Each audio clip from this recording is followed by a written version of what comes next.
Well, I think the ending saved the show. Hold on. What'd you say? I said the ending saved the episode. Now that we're live and recording. Yes.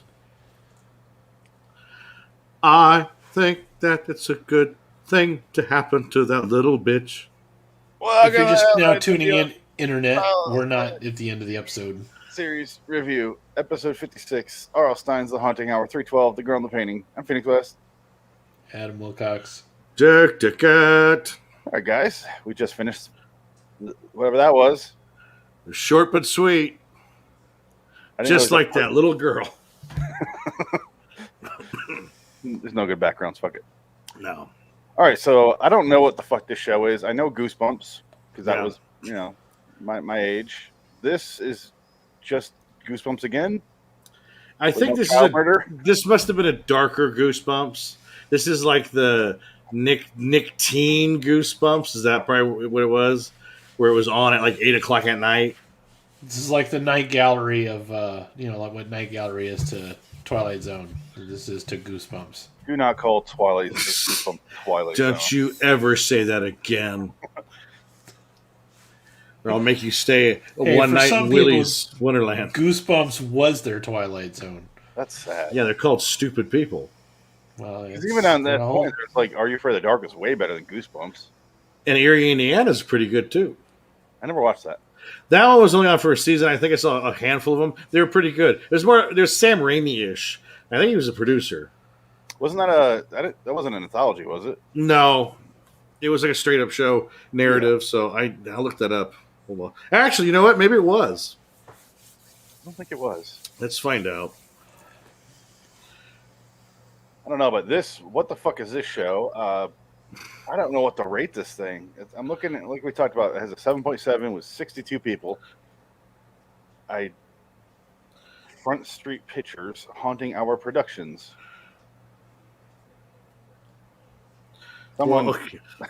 Dick, it's your pick. You chose this. Okay, so essentially, this little girl is trying to do her vision quest painting with a bunch of cutouts of magazines to get her dream house going, her dream bedroom. The mother's a breaker of dreams, and she says, "We can't afford that. Don't bother." She's like, "What's your problem, Ma? What's your problem?" And she's like, "I don't have a husband. I work 3 jobs, and you're here talking to yourself all night long, every night, like you got some kind of weird, fucked up schizophrenia going on, and I can't deal with it. So go outside, throw the garbage can." And actually, it's the mother's fault. She made her take the garbage out. She never should have done that, because she never would have found the painting if she didn't take the garbage out. Yeah, stop parenting and make your children help around the house. Just let them. Don't take the garbage out. Kids shouldn't be allowed to touch gross things. They should go wipe down like the toilet. Go clean the toilet with the bleach spray. I like how absorb that cleanser. Shouldn't touch gross things, but instead they should go touch the toilet. Well, the toilet is as clean as it's going to be. It's laced with bleach and all kinds of chemicals. It's super clean. After you clean it, you eat off of it. But that's my house. But she goes outside, sees the painting. Right now? Is that where you're sitting? Huh? Are you sitting on your toilet that you eat on? Yes, I am actually. It's a bucket with a seat on it. Multifunction chairs, you know. You're lucky I'm sitting in the right chair right now. No, so she finds the painting. So again, where does this painting come from? Fuck if I know. Who knows? Whatever. It belongs in the Curious Goods store. It belongs in the Louvre. Bro. That was such my bingo hopper. And that fucking Billy, bro. That Nick Cage collection in the background. So you transferred all those movies onto the drives, huh? No. Oh, okay. Oh, you just ripped them from the internet? No. I mean, I didn't do anything illegal. What are you talking about? No. It's Nick Cage. Nobody cares. Something in my eye. Nick Cage is probably thinking, "Thank you for taking the time to rip those films." He's not actually Southern. I talk now on your shit. No, now he's Elvis. No, yeah. Now all he does is this.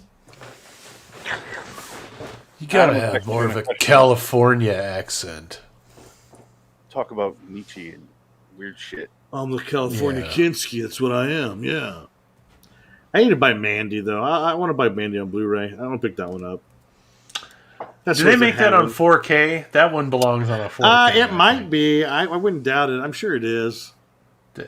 I just recently rewatched that on Joe Bob's Last Drive-In, and I realized how much I like that movie. Like, it's really fun to watch on the second time around, even more than the first time. Yeah, I enjoyed Mandy. Because the first time, there's like so much to process, but then when you watch it the second time, you start noticing shit you didn't notice the first time. You know, when I went and saw Mandy at the State Theater over here, it's the Independent Theater. That's the only place it was playing. They had a trivia contest before the movie started, and I won it. So the grand prize was a homemade Mandy poster. I should have kept it. I would have given it to you, Phoenix, because it was hilarious. But I gave it to the girl that I was seeing at the time, and that was a mistake. Never. I can't wait until I give review them that. Yeah. I kicked the shit out of that trivia contest. No one knew shit. I answered the question before the question was asked. Like, it was like that. It was like boom, boom, boom, boom, boom. Is there an uglier writer in history than R.L. Stine?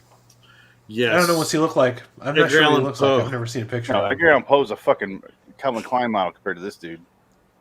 R.L. Stine looks like an accountant. See? Let me tell you. Bob Saget and Rick Moranis had a baby in a dumpster. I'm gonna write the horror films, these scary novels. They're I'm going to assassinate the president. I'm gonna shoot you all.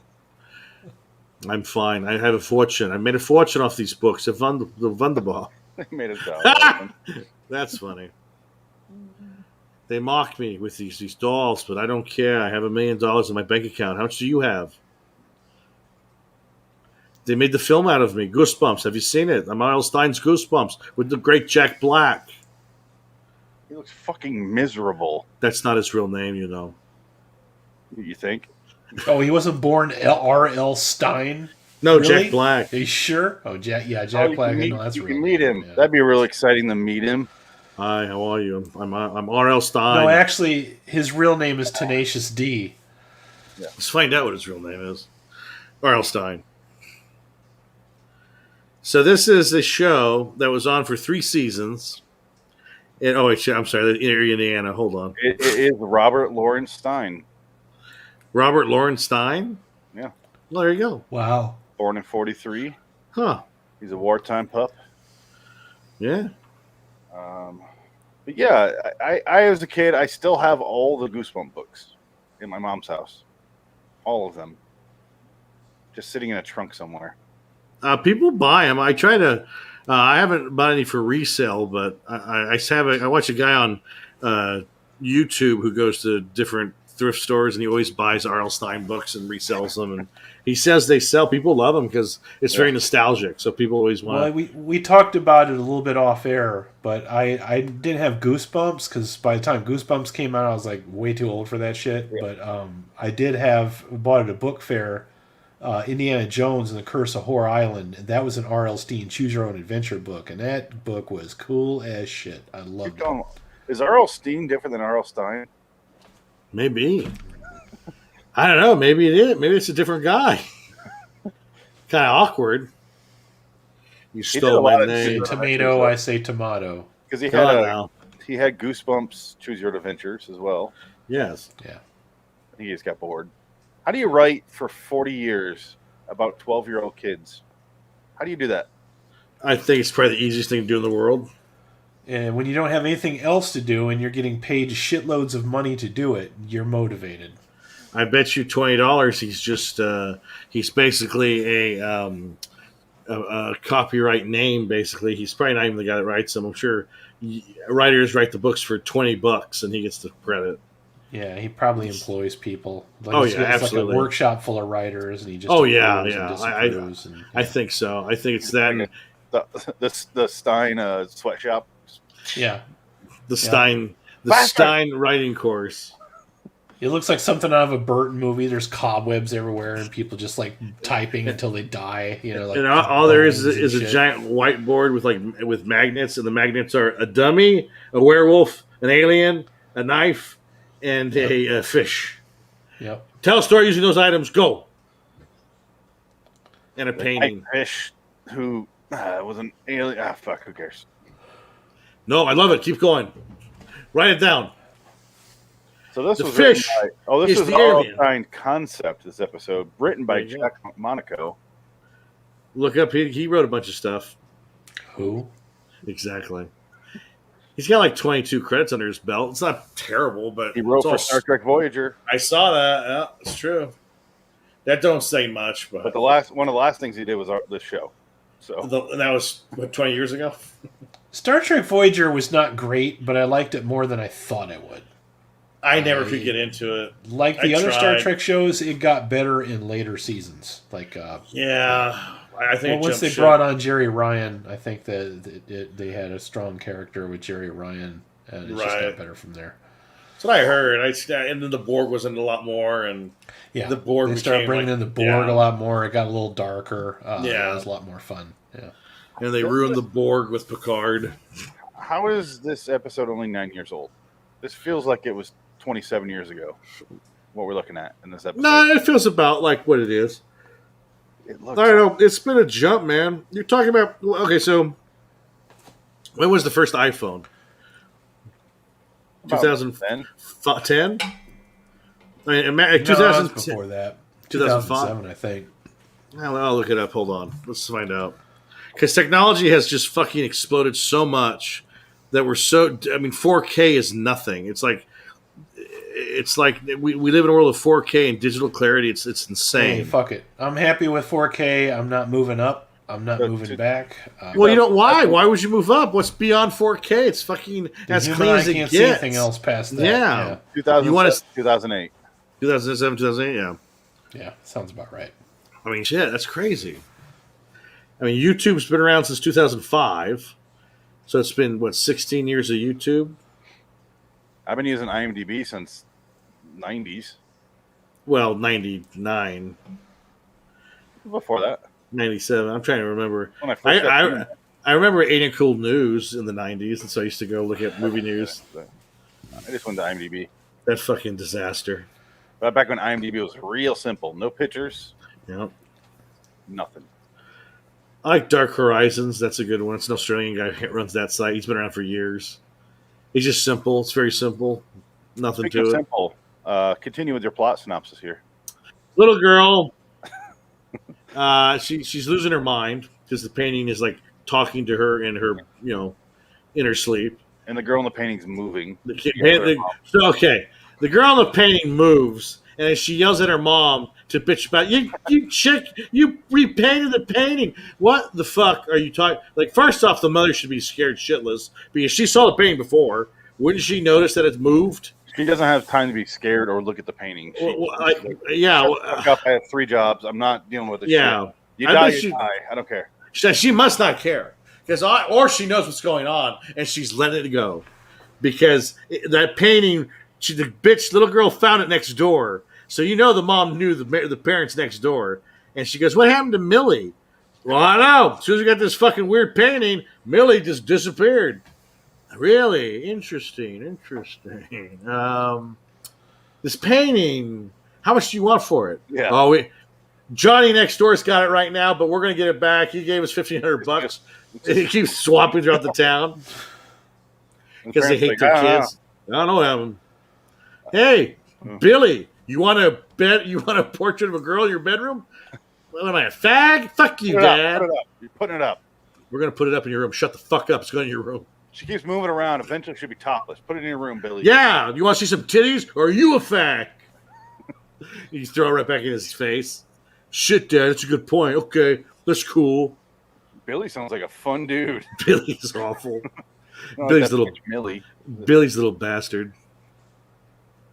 So that's what I think happens. That's the director's cut of this episode. That's the prequel to this. That's the prequel. So the little girl gets the painting, and then the girl says, "Ooh, come into the closet, come into the wardrobe." And so she goes to her closet, whatever. Doesn't even say that. She looks and she sees the closet. Yeah, Well, first she goes, "What are you pointing at out the window?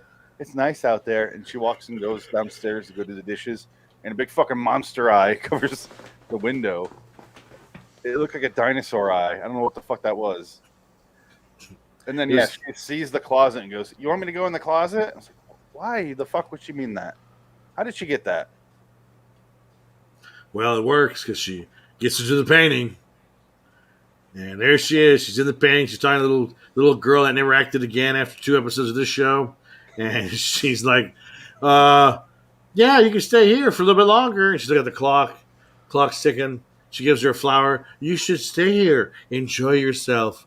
You're right. Fuck my mom. And she says that, and all of a sudden the roof, the girl in the painting pulls a cord for an old toilet seat, and the roof moves. I guess the bedroom's the only one with a retractable roof, I guess.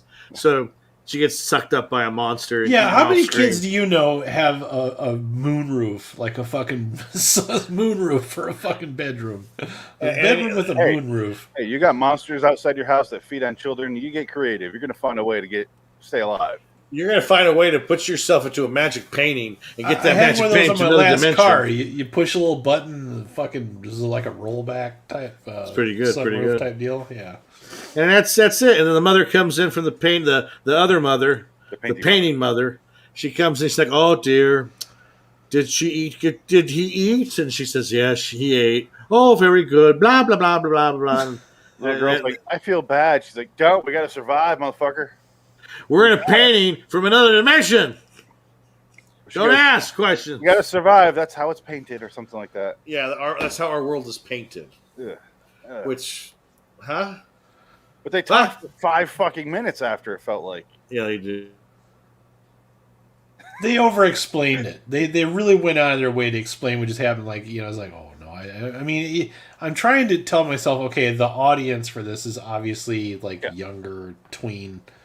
But even for younger tween, I feel like it's talking down. Like the audience is stupid, and I don't like that. The thing is, I've seen made for children's entertainment that is more intelligent than what we saw. Why did they need any of that though? It didn't help. No, padding. We kind of figured it out. I mean, there was only 18 minutes of the episode. Yeah, they needed to fill 2 minutes. That's my biggest gripe with this whole thing. It didn't make me angry.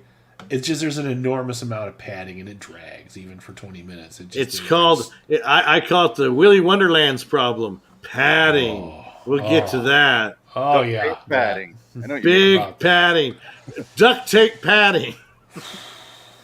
Scotch tape and popsicle sticks. The movie! God damn it. I won't drink another can of soda and play my pinball. Do you like video games? So, we'll get to that. Oh, we will get to that. Oh, but we will. We will. Yes. I did never would have guessed this would end with actual child murder. I just thought that's great. Yeah, I was very surprised. That was my favorite part. I don't want to hate this because it ended on something that I casually joked about, and then it fucking happened. I'm like, oh, that was kind of awesome because all 3 of us hated the fucking main character in this episode.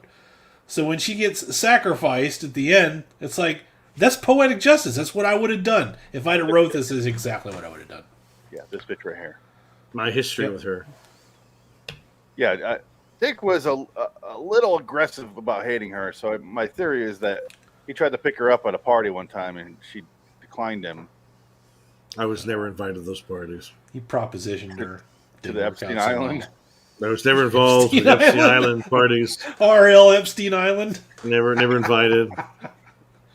I was invited. I was at this one party one time. I was talking to a guy who was dating my neighbor who was in Glee. And I didn't even know at the time it was fucking James Franco's brother, Dave Franco, the whole time I was talking to him.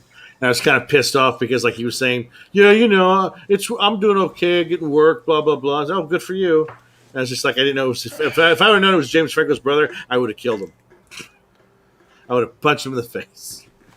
Because I've been like, you have no fucking way to complain, bitch. No, you're living the dream. You would have sucked out some magic career juice out of him. Let's just say he would have disappeared in the painting.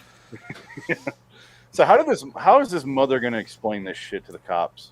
Again, like I said, it don't matter. It's a painting that goes around town. That's how they get. It's just like that Twilight Zone episode about the trees. They get turned to fertilizer.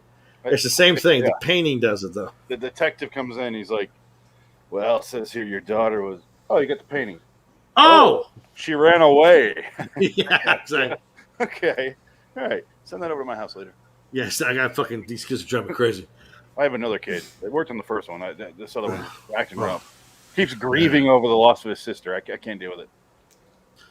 Can we send this painting? Can we send this painting over to the Will Smith and Jada Pinkett resident? Yes. Oh man, I don't know if it Like go back in time and send it to him. Like Yeah. all the kids need to go. Get rid of all those kids. They're all miserable people. Get rid of them. I send that painting back and forth.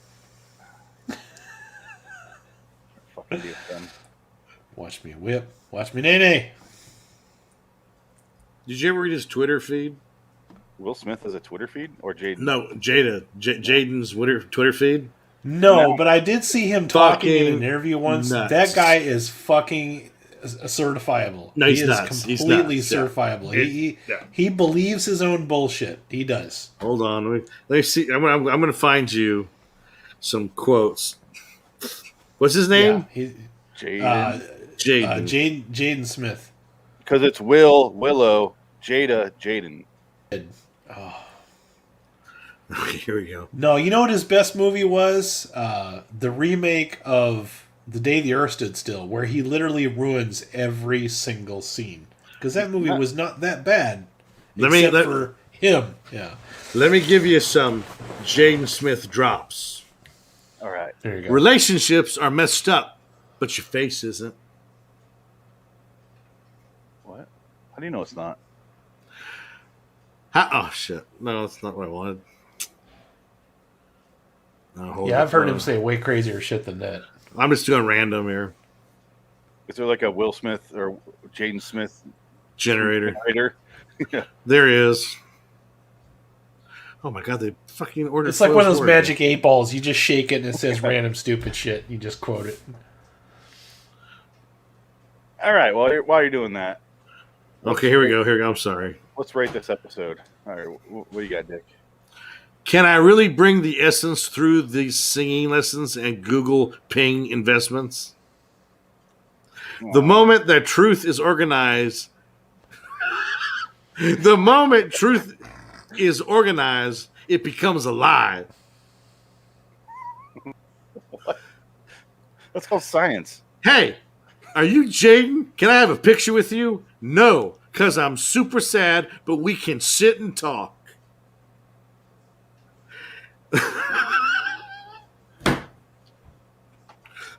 Is he talking about himself or his career Speaking as of an actor? schizophrenia, Just stare in the mirror and cry, and you'll be all good. what's a psychopath?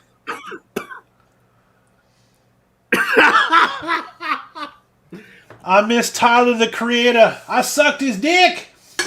The more time you spend awake, the more time you spend asleep.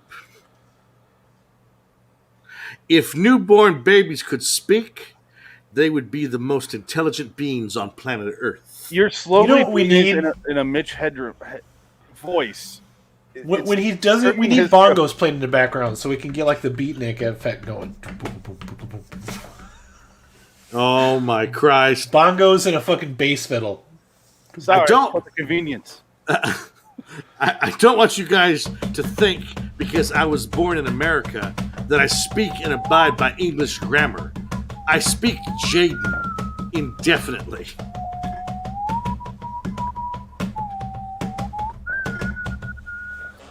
Oh my Christ. Every 7 years, your body is completely replaced with entirely new cells.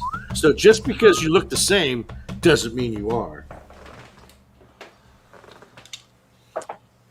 Does he know what genes are? Speak it, Jane. Speak the truth. Okay. It's your birthday, Mateo said. I didn't respond. Are you not excited to be 15? He asked. Reading my book, I uttered, I turned 15 long ago. What? Oh, geez. This one's the winner. How can mirrors be real if our eyes aren't real? Our eyes aren't real. Apparently. This is Jaden Smith we're talking about. The guy is a fucking loon, all right? All of Will Smith's kids are fucked up, like completely certifiable. All of them. Currently going through customs, even though I was born on this planet.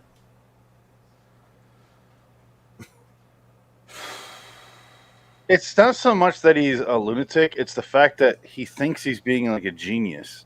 He does. He thinks he's deep. And when he talks, he just sounds like a fucking homeless person, you know, like schizophrenic, like you said. I had He might actually have schizophrenia. I had an uncle with schizophrenia, and he gave me one time. It was like a wood painting of a deer in a field, and on the back he wrote all this weird shit. And I don't know if I have it anymore, but on the back it's like love to the third power. And it's like conspiracy theories and stuff on the back. It's nonsense. It sounds like his Twitter feed. Did he ask you, though, what's the definition of light? Do we need to share the link for the definition of light to him? Oh, and by the way, if you want to get in contact with Jaden, you have to teleport to me. These sound like 30 Oh, dear Seconds to God. Mars lyrics. Make it stop. Oh, God, that's good. Teleport to me! And that was a while ago, too. That was like, he doesn't do that anymore. I think he grew up. I think he figured out, or unless No, it was he's still fucked up. a Andy Kaufman-esque stunt. And maybe it was, because why not? He's a genius, and we just don't get it. I hope he finds another career path, because acting is not his bag of chips. Well, he hasn't really done anything in a while, has he? Not. I think he doesn't have to. That fucking movie where they crash on that planet, the fucking After M. Night Earth. Shyamalan movie, After Earth. I think After Earth was the end for him as far as acting goes. I think it was Because the end that one for Will instantly Smith, too. became a meme. Yeah, Will Smith kind of ended his career on No, that Will note, too. Smith keeps making stinkers. All right, he hasn't figured it out yet. Yeah, Yeah, it's a good thing he was in Bad Boys for Life, because that was actually good. Everything else that I've seen him in is just wow. And Well, that's the thing. That's Bright. what kind of Remember songs. Bright? Yeah. Oh, Bright's the worst piece of shit you'll ever see. Yeah, I hate watched Bright. Did any of us want to or ever see Concussion?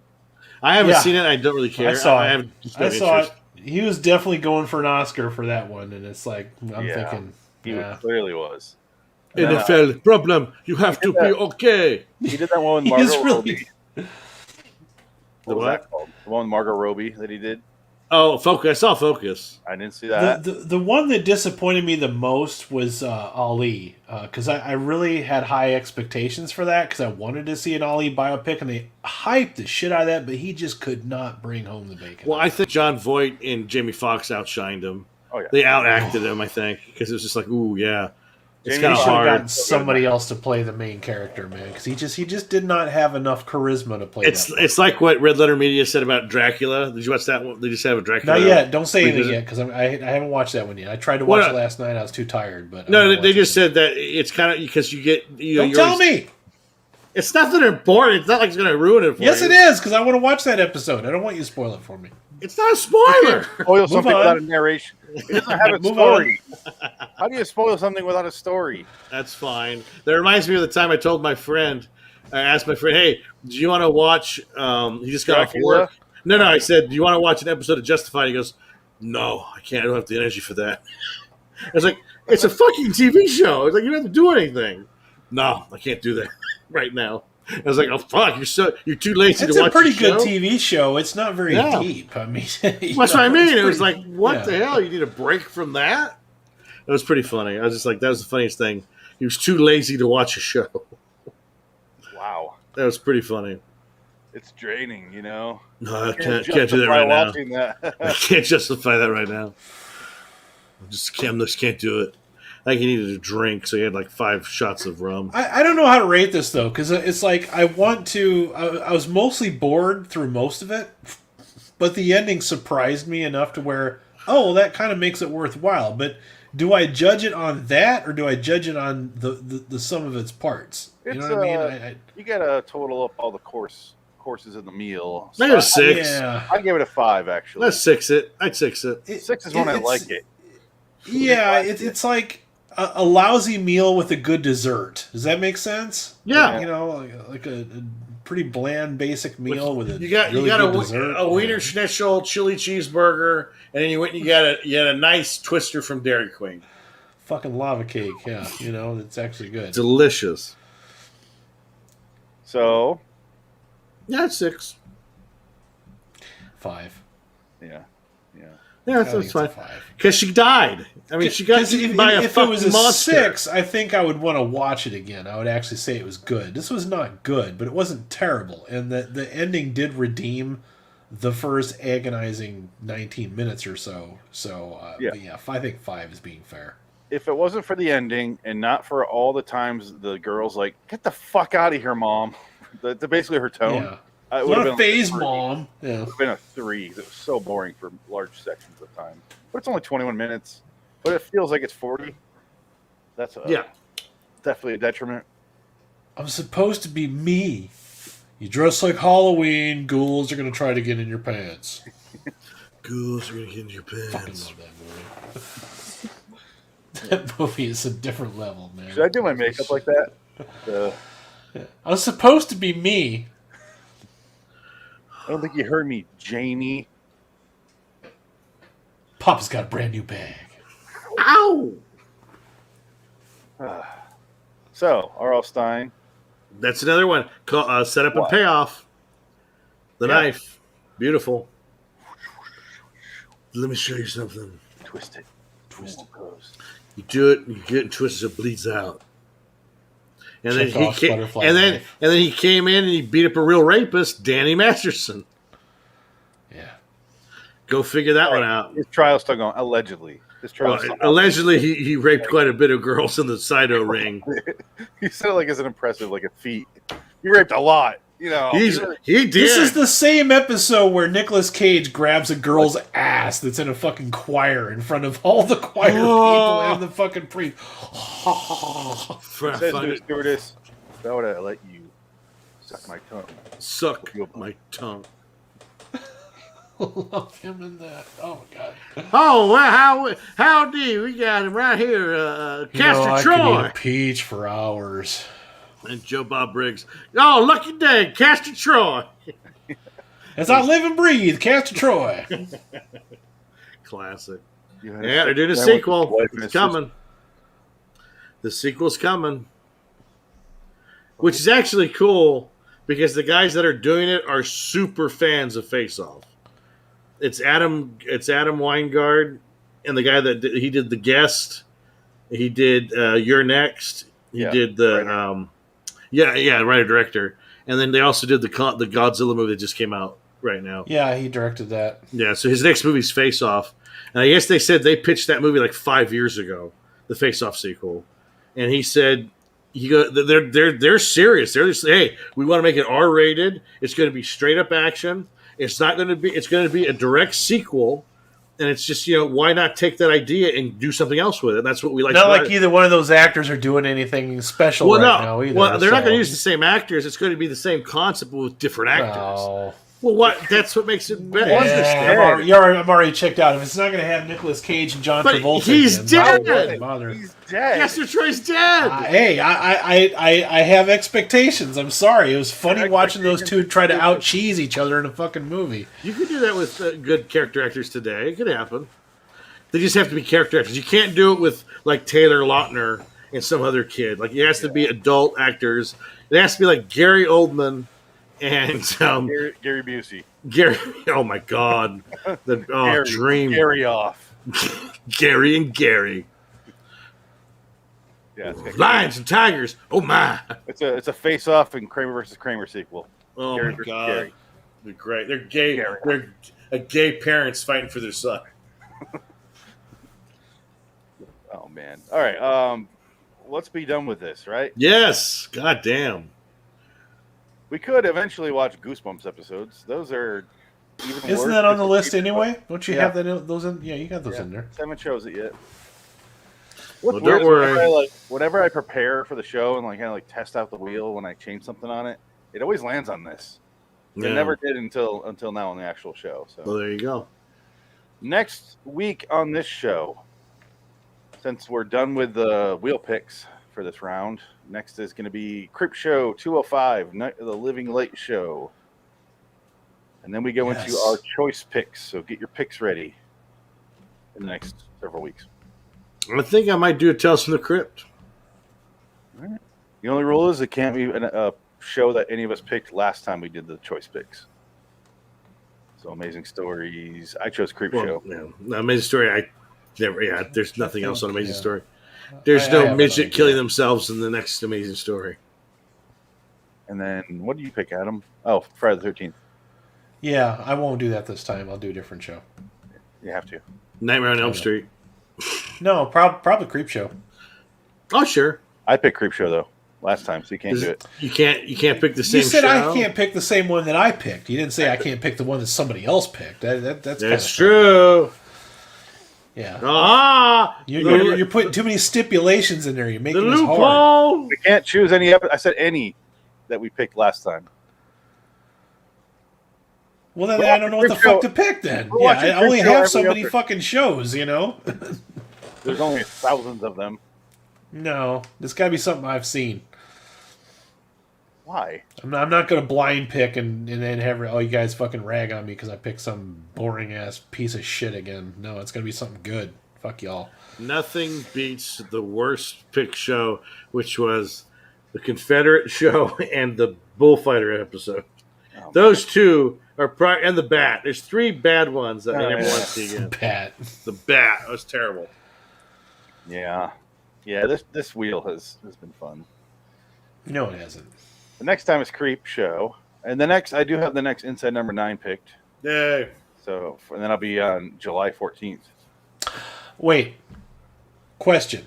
Yes. Can I pick X-Files? Yeah. All right, it'll probably be an X-Files. We'll do that. We haven't watched X-Files on this show yet, so... I don't have X-Files, so... I do. We'll have to figure something out. Yeah, I have X-Files. Well, we watch it on... Oh, you mean you don't have it to watch, like you don't have any access to, is what you're saying? I can look around, but... I think it's on Hulu now. Yeah, but we can't watch Hulu together. No, you can't watch it together, but... We'll figure something out. I'll figure something out, yeah. Just not the Sanchez.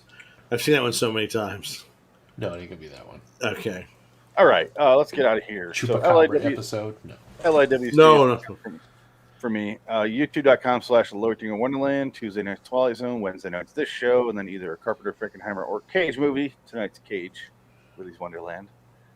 And then that's it for me. Okay, Adam. RaidersLostFlix.com for me. Hit me up on Twitter, Raiders_OTLF. That's where the happening is. Go to Amazon. Get some of my books. Another Night. Monster Monroe. Mostly Kindle. They're cheap. You were dragging this out. You were like an episode of R.L. Stine's The Haunting Hour. He's padding it, yeah. You gotta pull the... The ceiling in his kitchen rolls back and a fucking monster pulls him out. I kind of want to do some CG. Man. You know, that monster scene was very Monty Python-ish. You know what I mean? I was waiting for it to go into a cartoon afterwards. You know, Very just good. go into another random episode. Yay! There goes the neighborhood. Until next time. In the meantime, I'm Phoenix West. Adam Wilcox. So long, citizens. So long, 12-year-old girls that we had to watch stand around 2 bedrooms for a while. Bye. Barely's 13. Who's watching? Is it Star Trek? Yeah, that's Star Trek. Yeah. It is my house. Somebody's always watching Star Trek in this fucking house. Yeah, it does. That's a lot of joking, play. Is your sister still there? No. She's supposed to come after this month. She'll come back again for another visit. Stay for a little while. Right now, she's back in Illinois. Joliet? Yeah.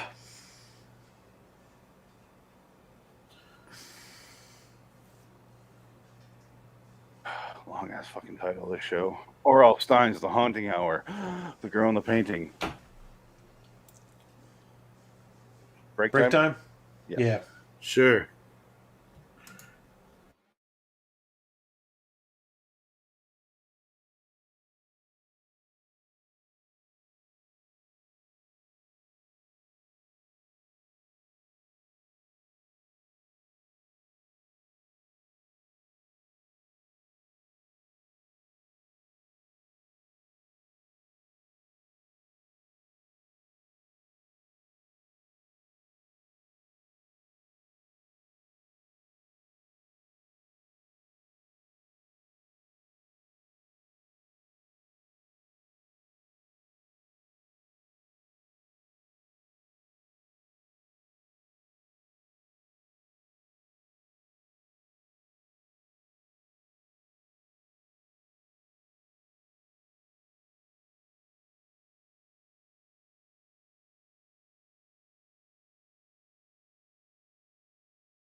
I'm back. I'm back. I'm back. Mm.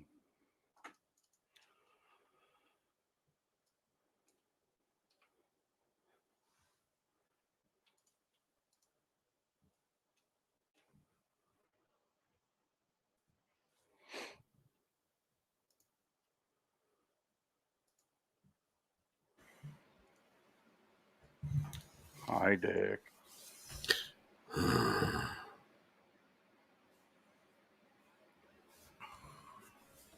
Now, see, they should have played Little Willie Won't Go. When you can't send Willie, Willie Won't Go. That song. I guess they could afford that one, but they could afford fucking Leonard Skinner. What do you have to talk about before we do it? I'll bring it up again. Because I'm going to tell you, you should bring up that song so people know what it is. Nah. Yes! I can't remember what it's called. I think it's called Little Willie. Little Willie, Willie won't go home, but you can't push Willie around. Willie won't go. Let's tell everybody. That's the song. The fuck did I walk into? I don't That's know. what I'm saying. He's singing me a song at full volume. That should have been in the. It should have been in the movie. I'm finding it. Goddamn it. Yeah, but he's 3. Nick Cage. So here's my theory. Nicolas Cage shows up. I expect at least $1 million. Well, here's the thing, Nicolas Cage. This is a low-budget movie. We can afford about half that. He's like, well, if it was only half, you don't get any dialogue. You just get me. No, it's just like Ed Wood. I want to play the character like a mute. All right. You guys ready? Yeah. All right. Recording the show. It wasn't that bad. No, it was just, I expect a lot from him. I don't. And, with a name like Willy's Wonderland, you're expecting, and it's a horror movie, and it's Nicolas Cage. You just have expectations. You just do. No. I expect more from this man here, Dick. Yeah. This man here. I wanted to see like another Mandy level performance, man, or even man- Colorado Space. So he was fucking freaking out in that one too. He only does that once a year. Yeah, I guess so. Once every 5 years, he'll do that. But this is a guy that does like 5 movies a year. You just Exactly. people show up for the freakouts, you know. So when they don't get it, it's like, what? He did freak out in this movie when he was playing pinball. You know what, guys? Give me 1 second here. I'll be right back. That's what.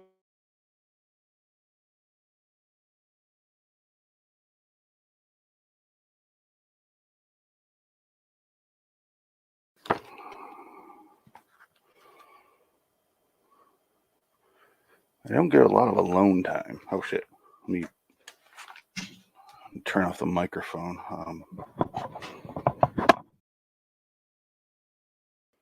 Do I have time for a quick? Be right back.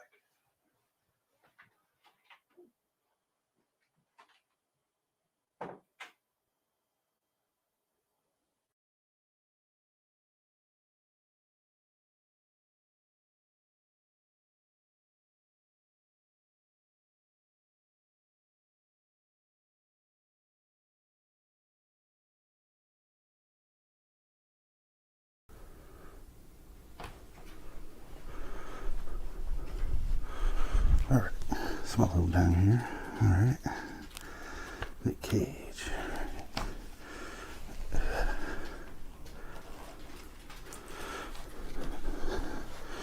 Yeah, all the reliables.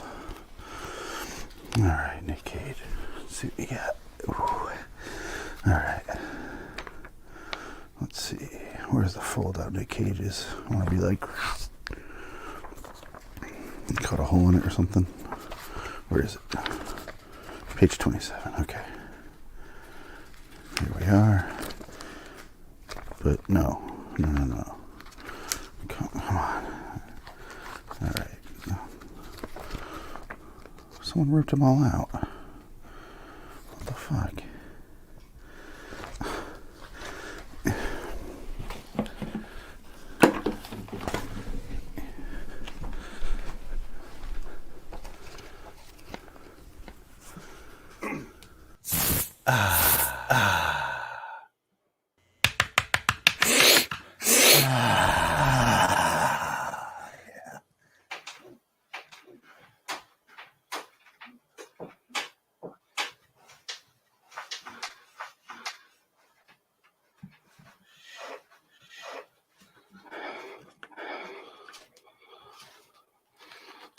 Pages all rip the fuck out. All right. What the fuck? It's all ripped out. Someone ripped out center folds. Well, I did get that at the thrift store for a dime. That should be punishable by death. Who ripped these out? Why? Is this on someone's wall? Probably someone's hole. He was cruel and a sadist. I had to go to the bathroom. Anyway, yeah, Willy's Wonderland. The only Nick Cage movie I've never seen. It's my first time watching it because it just came out, and I figured we'd talk about it here. So I didn't pick it on the wheel next to the bingo hopper because I figured it would be 6 years before we got to it. So I just chose it. I used free will, and it felt great. And now I regret that decision. It was fine. I didn't hate it or like. I mean, it was fine. There's nothing about this movie that's memorable or dismemorable. It was fine. That's the problem. Is it's so lazy and formulaic that I legit fell asleep a couple of times. It took me 2 days to watch this. I'm not proud of that. It's less than 90 minutes long, and it still took me 2 days to watch it. You know how he plays pinball after he kills something? After he drinks his drink, he has to play pinball? It's like the pinball game. It just resets. Like, he'll kill something and reset. Well, even a movie like Live, Die, Repeat resets constantly, but it's still exciting and fun to watch because you know what's going on. This one, nothing that is of consequence. In fact, it's not even a movie. It's a video game. Well, this is, Five Nights at Freddy's or one of those cheap knockoff versions of it that you get off of Steam for like $5 and play it. But let's stick Nicolas Cage in there because it plays out like a video game. Like the sequence where he's constantly drinking a energy drink and throwing it in the trash can, that looks like something that an animation that you would trigger in like a game like Fallout 4 or something like that with the Nuka-Cola shit. You know, it's what this is. It's a video game. I will admit, I did write down at one point: is the punch that he's drinking? It's called punch. Is it oil? Is he a machine? I'm looking for anything. And you're not gonna get it's it. A stretch. You're not gonna get it because the guys that wrote this movie and directed it aren't clever. They're not smart. They're not very smart. Earlier today, I watched some of the behind-the-scenes footage. It is so awkward. It is so really. That's what I want to see. I want to see that. You can watch it on YouTube. It's free. This movie is basic as fuck. I mean, just absolutely basic. There is a cast of youths that show up in this movie out of nowhere. Be fodder. Out of nowhere. And they're there just to be fodder because we're not going to hurt or harm the almighty Nicolas Cage. So we literally bring in fodder for the machines because none of these people can get even so much as a fucking scratch except for the duct tape little thing he gets on his face. That doesn't count. All right. So that's the issue that I had was Nick Cage. Okay, so fine. He could be the quiet, the man with no name. Fine. Yeah. But the man with no name did have dialogue. Yes. He did have and he did actions that showed his character. Yes. This shows nothing. It's just he's there. I can punch things with my hands because they're made out of metal. He's made out of antium, basically. He's steel. And he can fight these machines that are metal and because the way that these machines are built up, they hit you with their claws and they cut you in half. They can't even do that to Nick Cage at once. They can't even touch him because he beats him with sticks. Well, he beats one to death with a mop broom, with a mop handle. I mean, come on. All right, let's backtrack a little bit and get the character there, and that's all the setup we have to do, and we can talk about whatever. Sure. Okay. Starts off with a couple running through Willy's Wonderland. They're wearing the T-shirts. There's a bunch of bad ADR with the husband. Oh yeah, that's the husband gets this T-shirt killed. here. He gets dragged away, and that's when you get some terrible ADR. And then the wife gets killed off screen, and blood splatters on the TV. And then we cut to Cage driving a Camaro. He drinks his punch thing, and I'm like, oh, all right, well, that was very deliberate. What was that? I didn't realize it'd be the whole fucking movie. And then he stands there. He gets out of the car because he runs over a spike strip, and he stops, and he gets out, and you see the shadow go around him, which means he stood there all fucking day without moving a single inch. That's why when at the 20-minute mark, I'm like, is this oil he's drinking? Is he a robot? Because I'm looking at these little things that they're laying. Like you see the shadow go around him, like he's sitting there all day. And then some guy picks him up, and then he charges him $350 for a tow. I'm like, holy shit, that's expensive. Now I know why. And there's no cash, so he goes to some fucking used car salesman cowboy dude who's like, you go in here, you clean this place, I want to open it back up. You go in there, you stay there all night, you clean it, and I'll pay for your car. No questions asked. And $1,000 to fix 4 flat tires on a Camaro. Yeah. And locks him in there. A new Camaro, yeah. And then the rest of it doesn't matter, so let's discuss random shit. Why can he? It seems like he knows what's going on. Yes, and also doesn't give a shit about what's going on. Exactly. But that's not nothing ever raises his heart rate above base level. Well, in it's this already entire movie. Jacked because of all the fucking trucker crank he's doing. But that's what I mean. That's what I mean. You can have him be that character, but we need to have something that makes us like him or draw us into him. Because all he is a piece of cement, and the cement can't be cracked. And it's like, okay. There's a lot of scenes where we just watch him cleaning things. Yes. And, like they do that in real time. And my thing is, did he actually get pulled over by a police officer and get sentenced to community service and found a way to get paid and be in a movie while performing community service? And they just filmed these elaborate cleaning sequences because honestly, that's the only shit that he's really doing in this movie, other than sloppily fighting these machines, Paul Greengrass style, with the fucking jerky camera and shit. Cleaning stuff. But I honestly think the cleaning scenes in Matchstick Men were way better than this. Everything was better in Matchstick Men. Yeah. Everything. The credits were better. You know why? The closing credits were better. It was made by professionals. The opening credits of this, the names are like in computer font, like old computer font. And I'm like, what the fuck is this font? Because it's the 80s. Oh. It was so dumb. No, it ain't.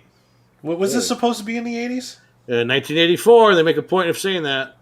The Willy's Wonderland opened 1984, and it was popular for a long time. And they're serial killers, and they but Nicolas Cage is not in the 80s. Like the no, whole this movie is modern take day. Place. No, this is supposed. This is this is modern era. I thought it was 96. No, was it? That the slaughter happened. Oh yeah, but it probably did. But it said Willy's Wonderland was established in 1984. Yeah, open. Okay. Yeah, so they opened in 84. They were killing people for 10 years, and then. Which magically nobody figured this out. If you had like 10 families go missing, and the last place they went was really, I think within 2 disappearing families, you figure that out. Well, you kind of get the idea that the cops are the laziest assholes that ever existed. Yes. So much so that when Sparkle Motion gets the phone call, she's like, "Fuck off," and hangs it up, and then she picks it back up and she's like, "All right, I'll be there. Save your teenage lives, whatever." Sparkle Motion. That's what I'm calling her. That's from what? What was that from? That's a Donnie Darko reference. That's right. Okay. Yeah, it's the Sparkle Motion mom. Sparkle Motion. That's right. She's like the uptight woman in Donnie Darko. The prudy bitch that tries to get Drew Barrymore fired basically does. Yeah. And she yells at the president's wife from Independence Day. Sometimes I doubt your commitment to Sparkle Motion. Yeah, that's right. Love it. She's good. She's a good actress. She's a good character actress. She's been around. She's also Dwight's babysitter / lover on The Office. She gets around. I never saw. I never saw that show. Yeah, good show. That's fun. Anyway, all right, so we do have to mention one more thing before he goes into Willy's Wonderland. While he's in the tow truck, he looks out, and then Sparkle Motion has arrested a girl who we don't know anything about yet. So I won't say what she is yet because I want to leave fucking something to talk about for later. She arrests this girl for about to set something on fire. She picks her up, takes her home.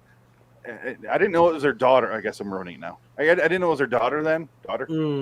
So then she changed her to like a fucking radiator inside her dirty ass trailer. Like the one okay, that's what happened. I fast forwarded that. I got kind of a hint that maybe she was some kind of a guardian unit because of the way she was talking to her. She wasn't talking to a cop. It's like she was being a rebellious teenager talking to mom, like she's pissed at mom kind of thing. Okay, so they did set her up at the beginning. I fast forwarded that part. Yeah, lazily. It was like everything is done lazily in this. So it looked like Michael Madsen's trailer from Kill Bill 2. Yeah, they gave him $250 for it in El Paso, Texas. Cage's trailer in Raising Arizona. Yes. But anyway, she changed, handcuffs her to that, and then she leaves. But before she goes in there, her and Nick Cage have a stare at each other. I'm like, do they fucking know each other? That's what I'm thinking. Like, all these are robots. You recognize them. Thinking maybe there was a setup of some sorts, or they've done this before, or something. I'm thinking Nick Cage was a victim, and he knows the drill. That's why he's back in town. This is personal. That's the whole thing, because that's why he doesn't want. He just looks at the people like when the kids are in there. He just doesn't give a shit because you're part of this. I don't give a fuck about you. So I don't know. Maybe I'm reading too much into it. You are, because if that were the case and he had motivation to go there and wanted to protect human life, he would try to save some kids. Instead, that's why he doesn't care, because they're part of the town.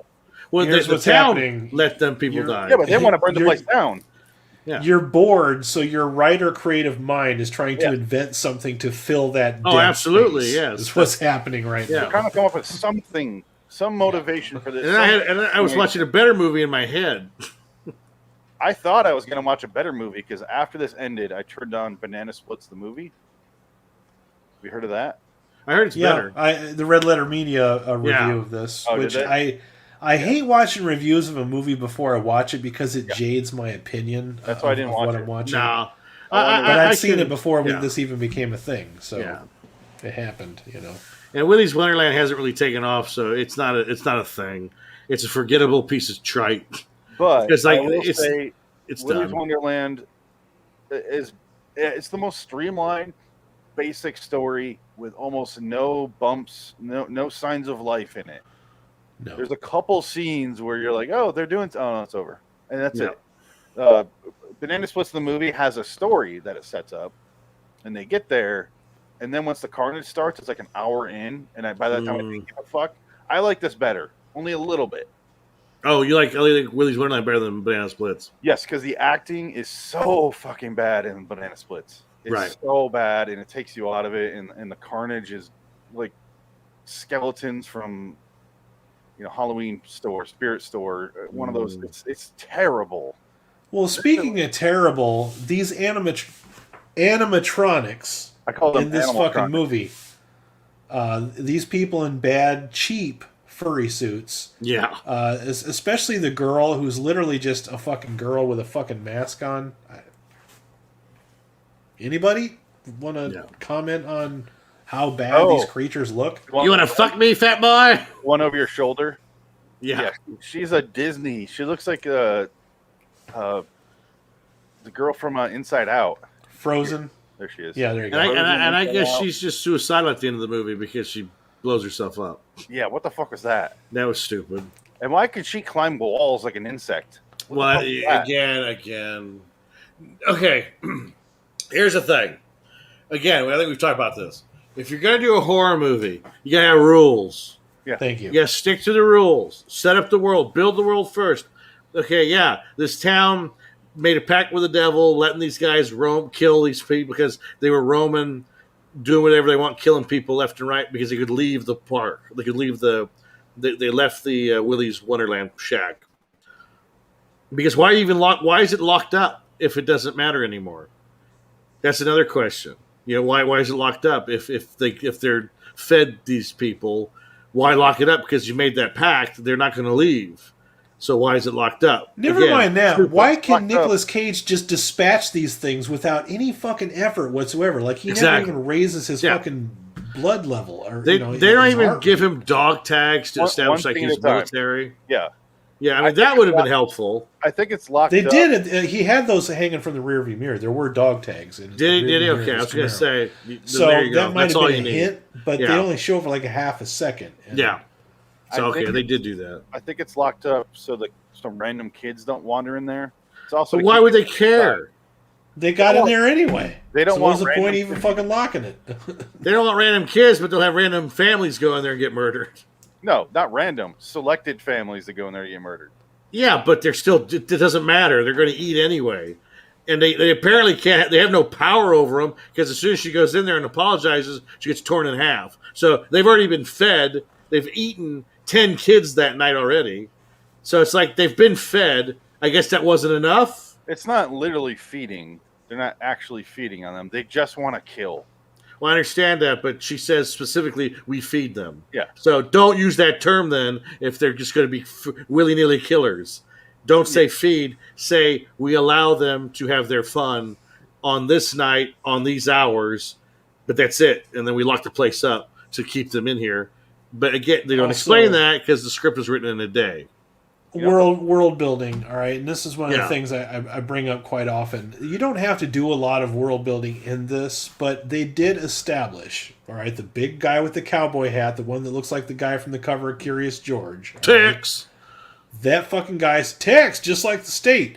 These kids that sneak into the fucking Wonderland to be fodder for these machines do not have a hint of a southern accent, yet everybody else in this fucking town does. These kids sound like fucking like Fresno, fucking Bay Area, California kids. You know what I mean? Like And they it was shot dress in like it, Georgia. too. Shot in Georgia.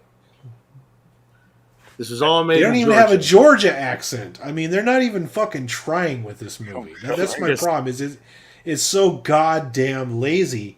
You know why? I'm completely like toned out Because they when cast I'm it, watching they cast it in L.A. and they had to cast the regional actors for a contract. So that's why half the cast speaks a southern accent and the rest don't because the other half is from California. It smacks of a bad tax write-off. For me. Well, yeah, absolutely. I was amazed this wasn't filmed in like Romania because everyone sounds like they're dubbed horribly. So I assumed Yeah. everyone didn't speak English. So like a spaghetti western. They just dubbed over him. I would say the worst part though is when the kids are on the roof and the roof collapses. Oh. How big is this fucking place? Massive. The roof collapses. The roof is gone. So that doesn't affect the rest of the place. Like, if your roof is gone, you're never reopening this place ever again. So Nick Cage's job is done. He could just walk away because they can't reopen it now. You got to rebuild the roof. Well, Even if they wanted to open it again. They just rebuild part of the roof. You don't have to do the whole thing. It's massive. That's a lot of work to repair. They basically have to redo the whole roof because that roof ain't going to stay. It ain't like you can piece together a roof. It's all coming down. Yes, you can. No. Oh yeah. And the hoary girl, Not like Bubbles, that one. the one looks like she got kicked out of Gem the Holograms. Yeah. Her purpose in the movie is she wants to fuck in the room where bad things happened. Well, I was going to say nothing about that character was ever established that she was going to do that. And I was getting really bad creeper vibes because the girl looks like she's about 13, 14. You have to watch her vagina climb a ladder. Yeah, well, that's weird, and I'm like, I don't want to watch this fucking sex scene with this kid that is clearly doesn't look like she's of age at all. Okay, and well, if these they kids had balls, are fucking with their clothes on. Yeah, they were they should have had her clothes off if they're going to go full Magilla. You're making an R-rated horror movie. Just do it. She's 23. Just do it. Just show your tits. You're not going to get another job after this one, honey. Don't worry. They're not going to hire you. They might have hired you if you showed your tits because that shows bravery, and that means I was just uncomfortable during that whole scene. I'm like, are we doing this now? I'm like, I was really bored. I didn't feel anything. I was very bored watching this. It was a very boring movie. There was no feelings of anything because it sucks because this movie, based on the idea and the cast just beating Nick Cage, it could have been a lot of fun. Yeah, they could have done something creative with it. The choice to make him silent for the entire runtime is an idea I don't sign off on. I don't understand. I think I read that's why Nick Cage wasn't interested because he didn't have to speak. Exactly. But he didn't have to do much. He really didn't. Like, it takes you out of it. And the fact that he doesn't give a shit about anyone. He's like, my friends are dying, and he's still carrying the trash bag. He's like, I gotta carry this. Well, he does stuff like stops in the middle of a fucking fight and then goes, and that's the other thing is they go out from painstaking detail, guys. He's got a little watch that goes off to remind him to go drink one of them fucking fruit punches. This is video game shit. That's why it's like he's redoing his stamina. My theory is that this started off being a Five Nights at Freddy's type movie, and they didn't get the fucking rights, so at the last minute they had to change everything around to make it something else. That's exactly what happened, but they didn't. They had the rights. I think they just changed their mind. I don't know why, but that's why I thought he was going to have to be a robot because he on the hour he has to have a He never eats anything. You never see him eating anything because the guy even said he's like, help yourself in the kitchen, and all you ever see him doing is drink the soda, punch, energy drink, whatever these fucking things are that he brought in from the trunk of his car. Put them in the refrigerator, and they spend so much of the runtime showing him drinking each one of these fucking cans of this bullshit. For no reason at all, other than to pad the runtime. And also, his big revelation after the... Where do I start with this? If you guys will indulge me a minute here, because I want to go in order. The second one he kills is in the bathroom. There's a big... gorilla. He kills it with a mop handle, and he beats the shit out of it and kills it. Later, where the fuck am I going with this? I already forgot. All I can think about was a the movie. Don't feel bad. No, it's gone. Like, oh man. What you're doing right now is what I was doing when I was watching the movie. I'm like, so this happens, and then I'm just like, okay. I remember where this is going. He kills that, and then he has to go take the energy drink again. But then before he goes in the energy drink, he wraps duct tape around his stomach like a padding. So when Willy, he gets a fight with Willy after he kills the Sparkle Motion detective or cop. Willy attacks Nick Cage's character and he scratches him a bunch. And I was like, oh, he's dead. He falls in the ball pit, but he gets out because he has the duct tape stuff, so he's fine. And then he realizes, I know what to do, and he goes and grabs a paper bag or a sack and fills it with the energy drinks and beats Willy to death with it. And I'm like, what did that mean? Why did that happen? What am I supposed to be feeling about that? Nothing. None of it matters. I don't know, dude. I hated it. I don't. Hated that part. It was. It seems like they started off with a plan and then just abandoned it about halfway through. Like, this must have been a real fucking troubled production. You know what I mean? I don't think there was a plan. I think this is it.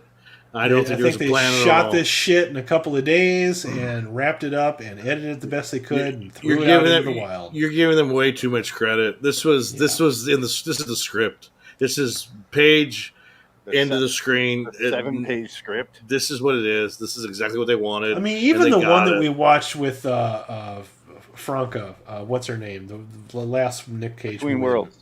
Between Worlds had moments in it where we had a good laugh or a chuckle. You know, I mean, that wasn't a good movie either, but that was light years better than this. You turn Australian? Light years. Light years better than this. Willy's Wonderland makes me want to puke you. Dingo! Choke a Dingo, dingo. yeah. I Oh, should take say. another punch. Yeah. No, it's They set shit. up, at the same time they set up nothing while they set up a bunch of stuff that doesn't matter.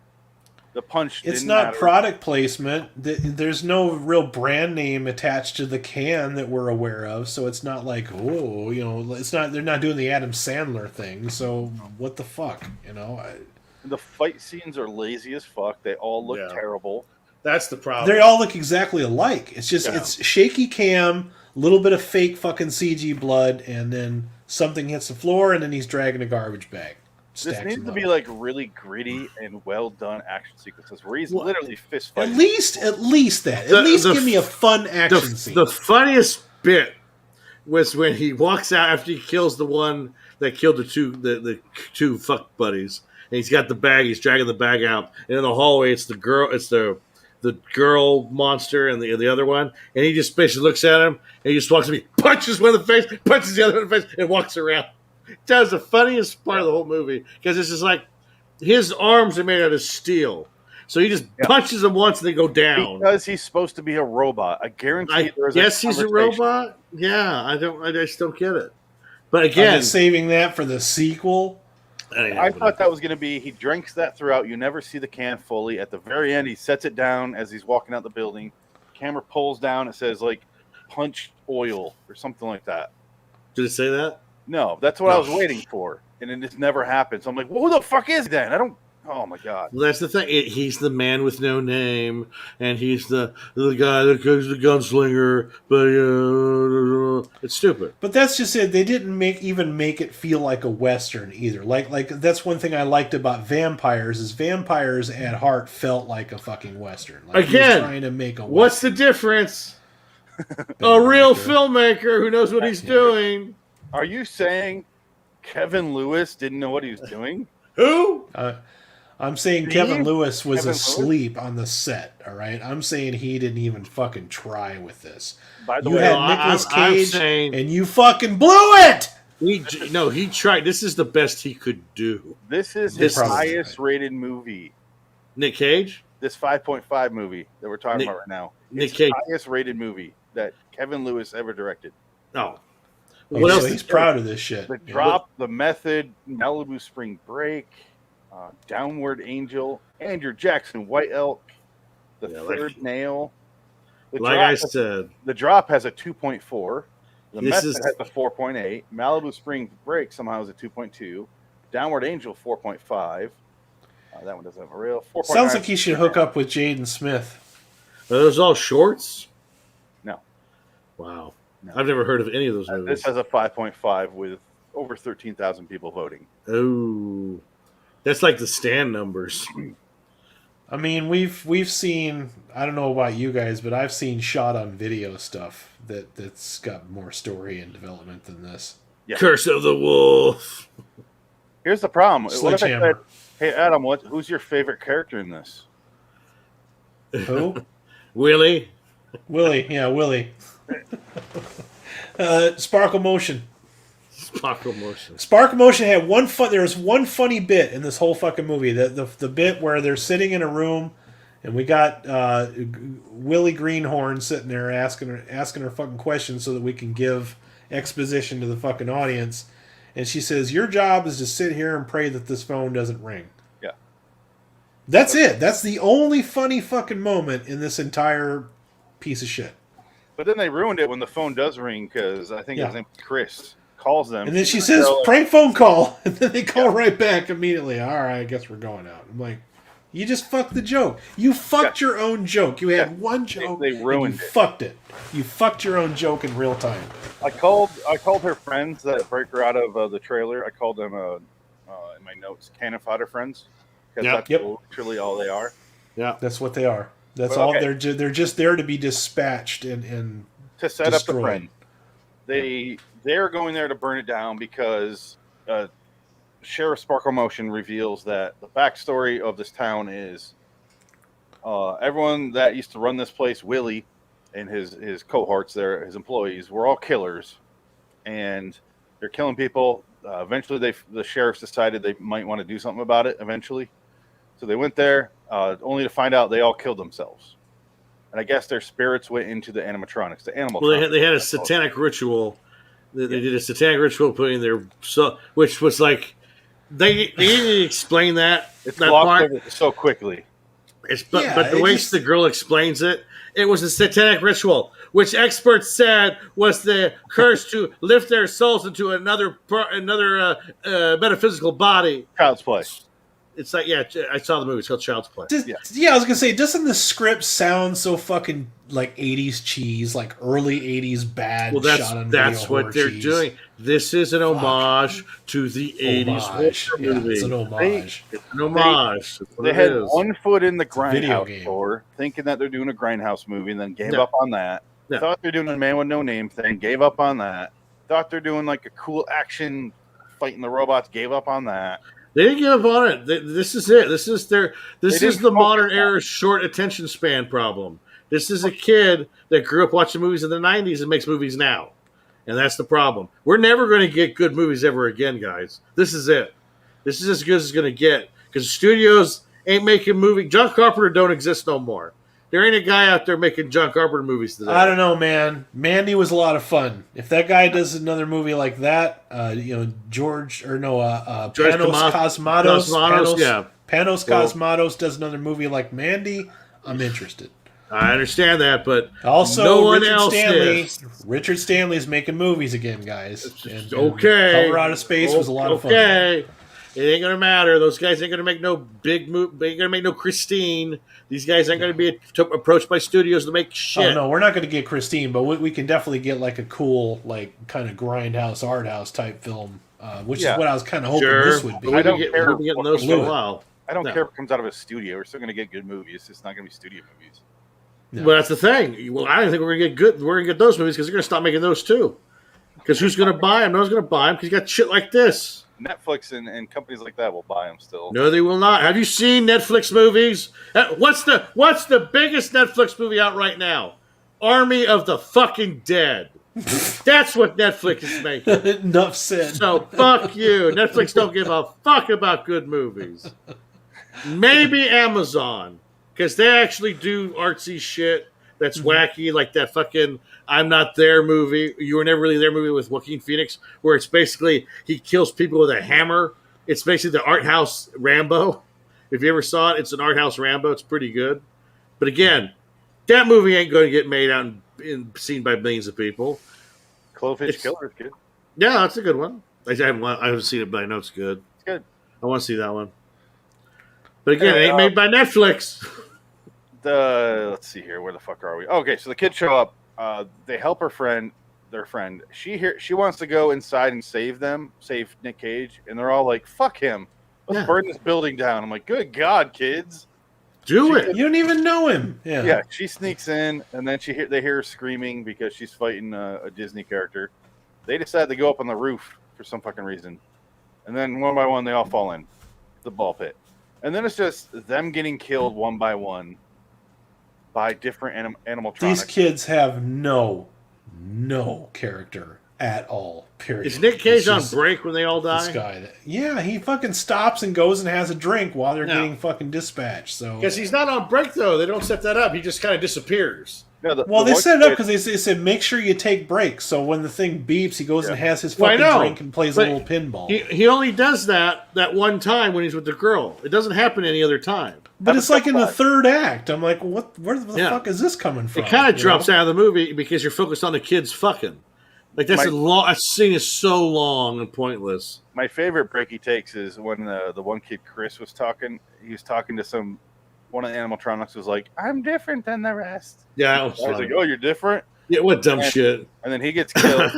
And then the girl is sitting there ready to fight him with Nick Cage. Nick Cage starts going off and he just hands her a knife and walks away. Yeah, I love that part. That's the best part of the movie. Yeah. That was funny. That was it. And he takes the shortest break, too, because they established those breaks are pretty long, but that was the shortest break yet because he comes back in like 2 minutes. When did he do the pinball dance? He did his he did the homage to what's his name from Friday the 13th 3D. Crispin Glover. Crispin Glover, the Crispin Glover dance. He's doing his Crispin Glover. That's exactly what Nick Cage is doing. Because Nick Cage has a sense of humor. There's the corkscrew. Best dance ever. That is the best part of that movie. It was Crispin Glover just doing the worst fucking white person dance I've ever seen. They were dancing to Back in Black. Yeah. And they couldn't get the rights to that, so they replaced it with another song that does not match his dancing at all. Some fucking cheese metal shit. Hilarious local cheese metal shit. Brilliant. I hate those movies too, though. They're bad. I hate Friday. But you know what? Those movies are at least linear in that you know what's going on, and they still build up to something. This one never really builds up to anything. Not really. It's sad that Nick Cage's character in this has more in common with Jason than he does anyone in the survivors or their. That's the point, bro. That's the reverse. It's the reverse. He doesn't talk and he doesn't do anything. That's why this movie's smart. It subverts your expectations. He never reacts to anything that happens. Nope. No. And it ruins anything you want to enjoy about it because you're like, hey, he's going to give a good... No, nothing. Okay. Well, he right after the first or second monster battle, I'm thinking, so that's it, huh? They're just going to stop right there. Just there it is. Okay. Yep. And he punches them like they're made out of plastic. Like they're obvious. They're supposed to be metal. And like they tear people's flesh apart, and yet he goes through like fucking a knife through hot butter. It's just like he can't be killed by it, which is fine.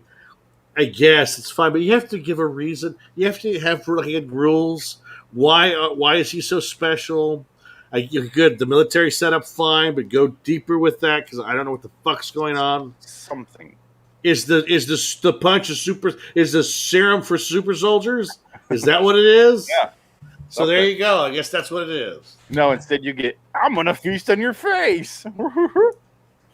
That was really clever. That's some clever lines, wasn't it? Like clever dialogue. I'm going to feast on your face. He rips out Hey, I'll swallow your soul. I'll swallow your soul. He rips out the robot spine like the Predator. And that was it. Well, that's just like, the robots all suck too.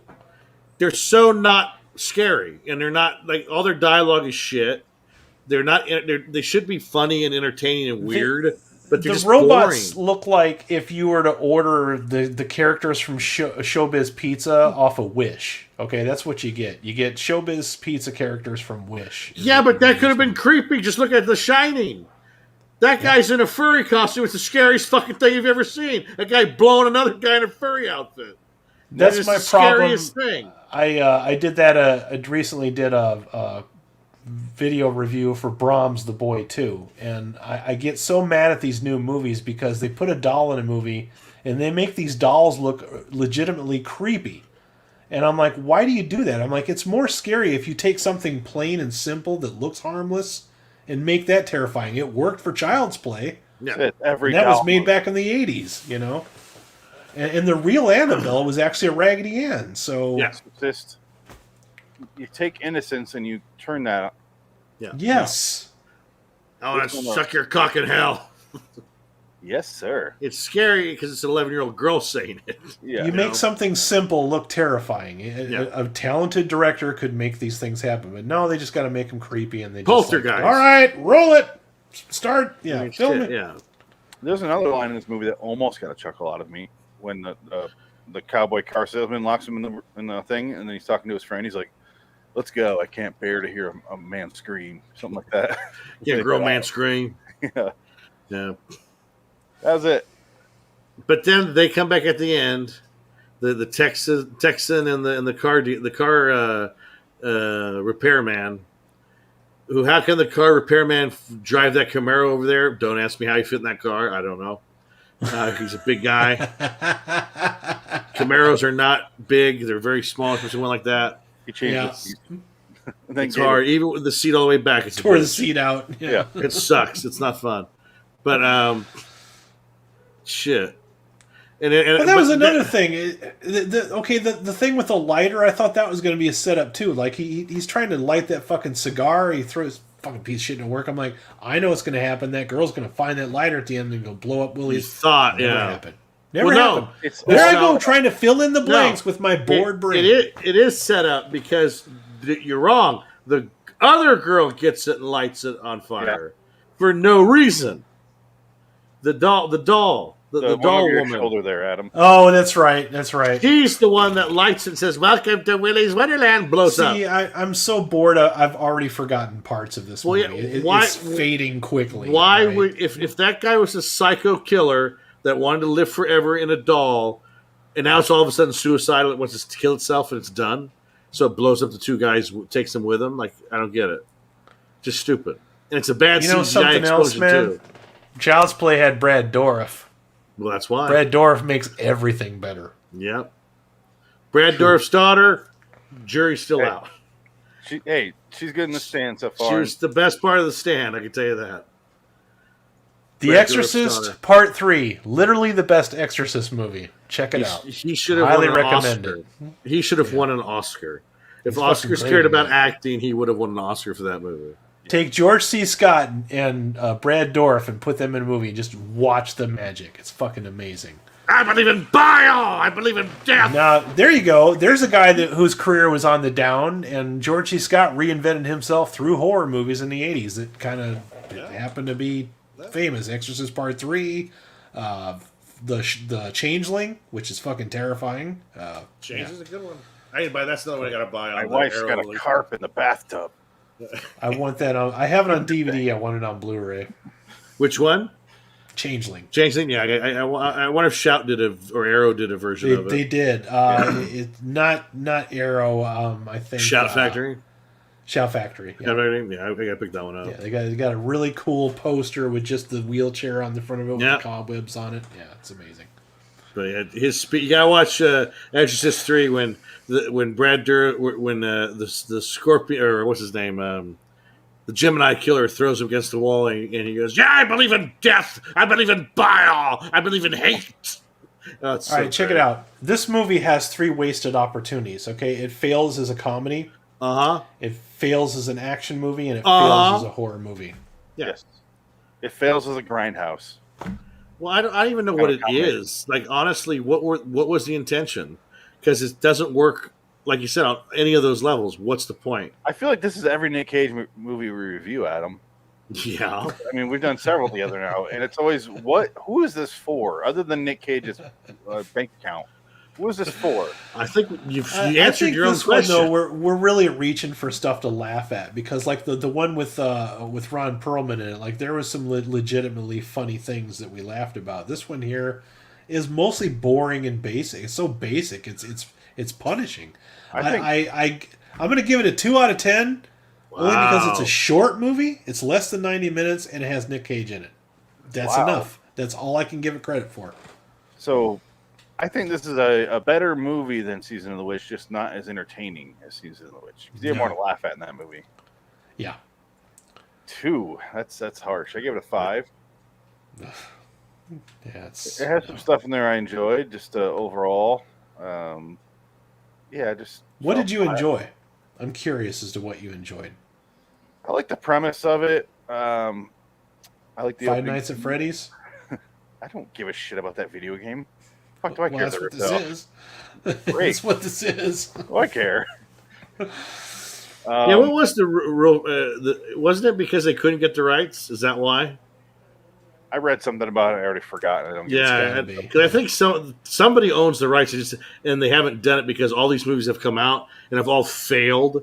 So they're all scared shitless that they actually do a Friday. Like the train's already set sailed. It's out of the station. You don't want to ruin the video game sales. But here's what would make this work. If you were to redo this as a game with Nicolas Cage's likeness scanned into the fucking game, and you played as Nick Cage, you might have something kind of fun. You can make your own fun with it. But only if just watching this play out is boring as watching a cutscene in a boring video game. Only if you take Nick Cage's dialogue from other movies and put it in the video game.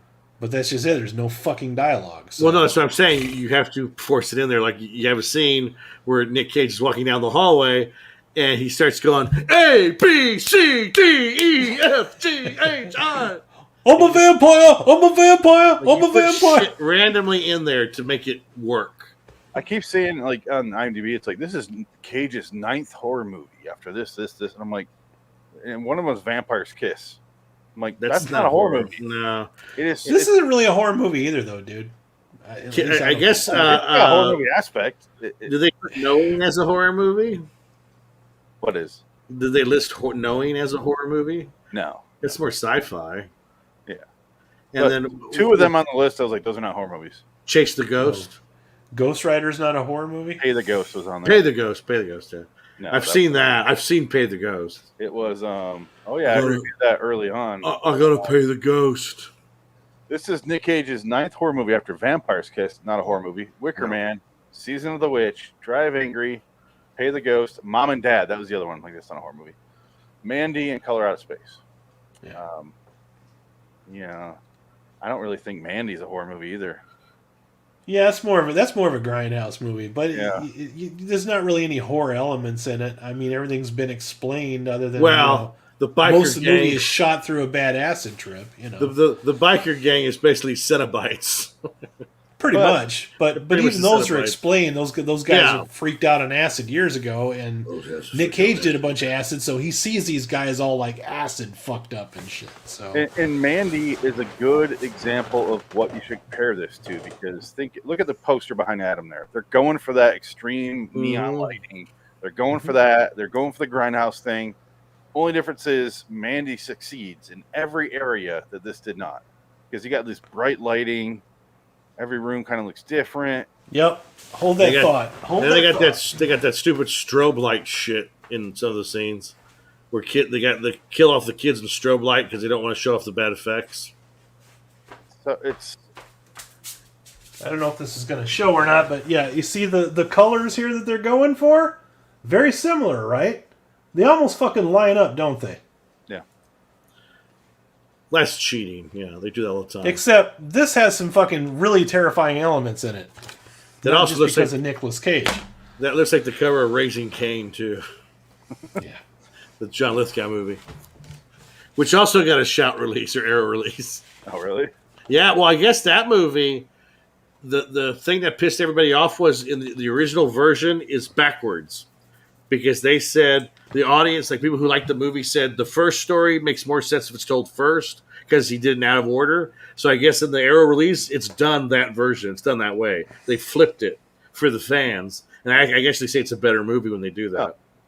So they actually listened to the fans and changed it. I should watch that because Raising Cain. Brian De Palma. Yeah. I wanted to like it. I'm watching. I'm like, I just don't care. I couldn't watch it either. I never finished it. I wish we were talking about Mandy instead of this. Yeah. Mandy's a good In fact, movie. Mandy was one of the first reviews I ever did on YouTube. Mandy. Yeah. It was all voiceover. Hey, man. These guys are fucking pure evil. Jesus freaks. I love the fact that when he screams out when in his underwear, he's Yeah. screaming out, and he scares the cameraman. He goes, ugh. Oh. Well, wouldn't you be scared? That was my favorite shirt. I fucking love that shit. It's so random. It's just perfect. I wonder if I can find that. The best part of that movie is when Mandy, they're listening to the music, and she goes, "This is you," or "You wrote this." He starts so, laughing. So you wrote a song about yourself, and you're singing about yourself in the song. She laughs at his Can't tiny stop wiener. laughing. He laughs at his wiener. This is who I am. Laughing at Bruce Linus Wayne's, Roche's fucking terrible wiener. Yeah. laughing at Thomas Wayne's wiener. Thomas Wayne, yep. Or the last ADA from Law and Order for the show went off the air. That guy is in a bunch of stuff. He's a good actor. Yeah, he's good. I like him. I always think like when an actor shows off his wang, if it's a real wang or if it's like a prosthetic. I'm sure it's a prosthetic. I think if they were gonna go prosthetic, they could have done a little bit better. I'm just saying. Well, I think maybe that's the joke because if you're gonna be an actor like as a man, and the point is your dick looks awful. That's gonna. It's funny how he's kind of standing there like he's revealing this wondrous thing, and she's just fucking can't stop laughing at him. Oh yeah, that's the point. Yeah, you're a trooper, Mandy. Gotta love you. But for him to do that, it shows you how good of an actor he is. Because he's just like, a normal actor would be like, I ain't showing my fucking fun of dick. himself. Yeah. You're going to laugh at my dick. Fuck you, bro. Just like I wonder how they sold Dennis Franz to show his bare ass on national TV. Dennis Franz. I want to be in that meeting when that first went down. Like, you're going to get naked. He's like, I'm going to what? Dennis Franz. Sure about this? Dennis Franz did a sex quiz on an old DJ show back in the day. He's like fucked like literally 1,100 women.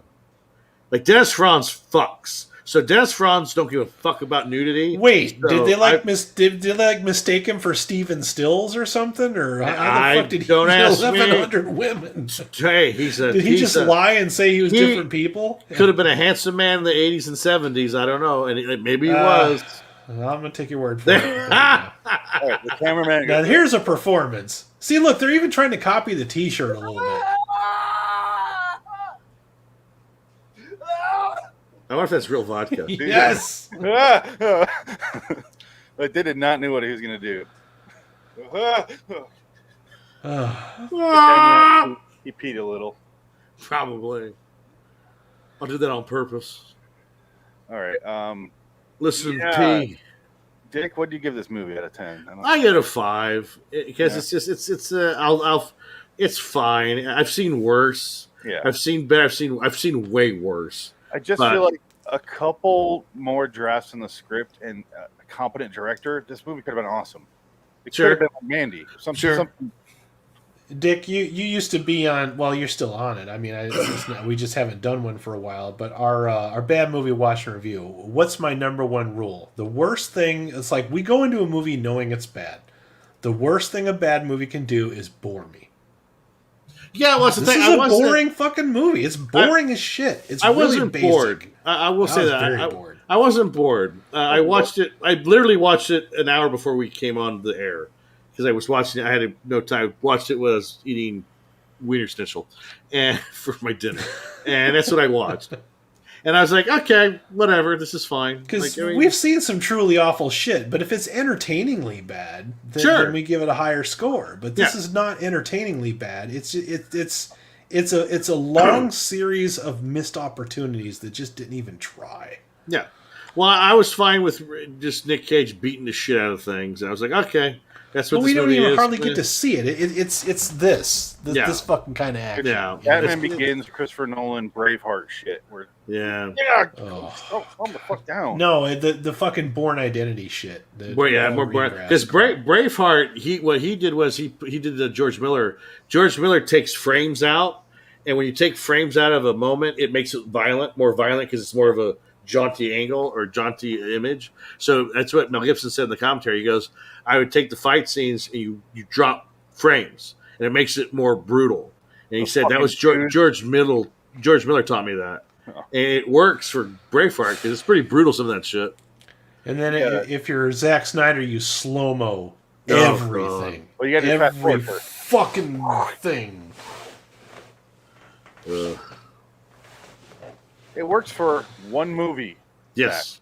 Do it in 300. That's it. No more. Don't do it ever again. Ever again. Well, that's Zack Snyder's career. It's like, that movie 300? I'm going to make that movie over and over and over and over again as many fucking times as I possibly can. No, I have Every don't fucking do it. movie will be exactly like this. Don't do it, M. Night.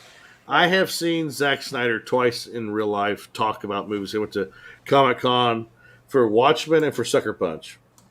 Now, the trailers were amazing. He knows how to cut a trailer, but his movies are garbage.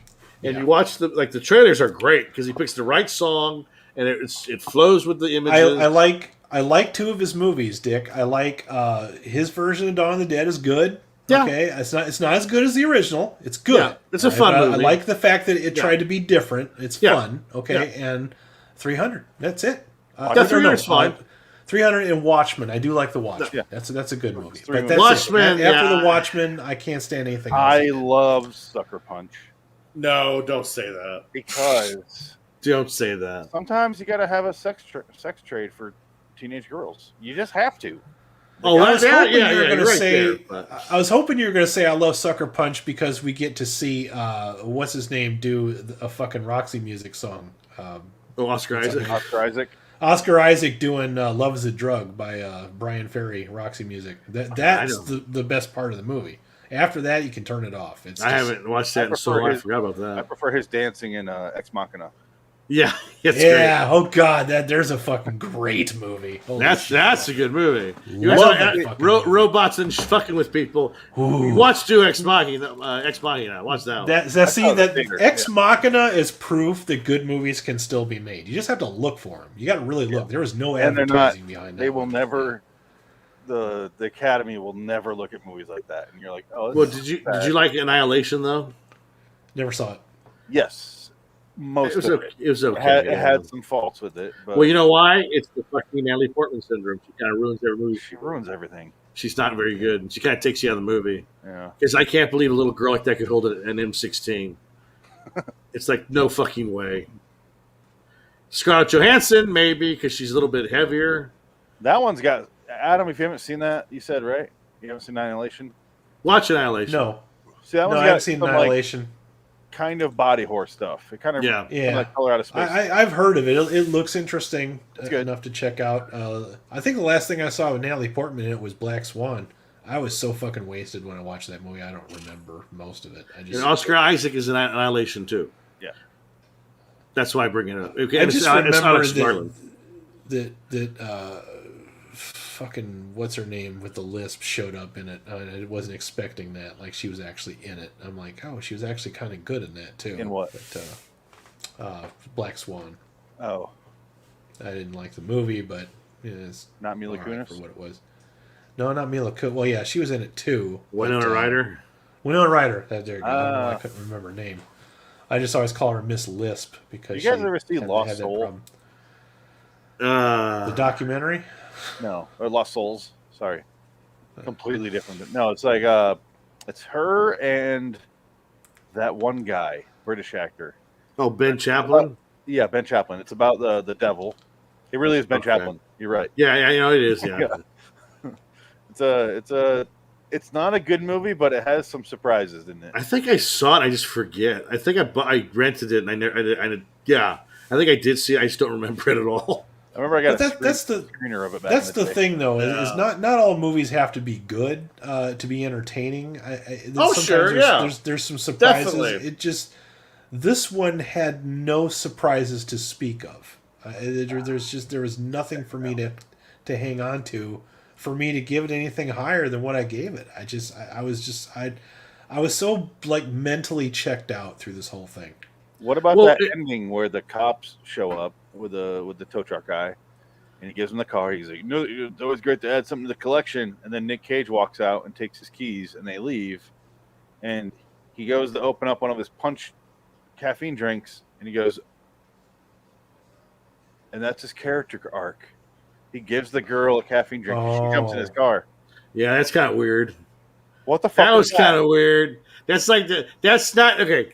Compared to From Dusk Till Dawn, George Clooney refuses to take the girl because he's going to a bad place. I might be a bastard, Kate, but I'm not a fucking bastard. Yeah, That's exactly. fine.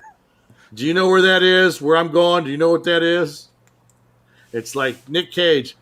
I'll fuck you later in the backseat of my car. It's like I don't think fucking he has a weirdo. dick. I don't know what he is. I Might think he's a not. robot. Yeah. I'm gonna pimp you out for fucking gas money later. Yeah. We go to town and I bust up Willy Wonderlands because this is not the first know one. Who he is, why he's passing through this town. We don't know a goddamn thing. And then the Disney creature over Adam's shoulder there lights the car on fire, or she pours gasoline. Oh, so that okay? I'm sorry. This is the part that's stupid, and why the movie falls apart. Oh, so Nick Cage, only part. Adam. Nick Cage is handcuffed. Remember? Yes. Nick Cage is handcuffed. He's on top of the girl. He's giving her a black Xena on a top, and he's taking out her head. The other dummy's just standing there, not doing nothing. Right? I thought he killed that off screen. No, and he didn't, because it's just standing there, because he gets up after he breaks that girl's neck, and he doesn't because she comes back, and he goes over to the tub monster and breaks its fucking face open and rips out its heart and throws it. Okay, how about the let's talk about this. The Mexican animatronic that ran off at the end. Ran away. Like he hits it. No. Like the movie finally decides to be a comedy in the last few fucking seconds before the credits roll. I'm like, no, movie, you don't get to do this. You didn't earn this shit. You didn't fucking earn the right to be a comedy. This movie is so arrogant. It is a comedy before that. You just didn't understand it. That's the thing. Okay. That was not. That's part of the whole milieu. As a guy that grew up on absurd comedy, I just don't get it. Okay, well, no, gotcha. That's what the movie's saying, because the movie is an asshole. You're not smart enough to get what they're going for. Yeah, see, that's your problem. It's too intelligent. Yeah, it's too smart. Hold on.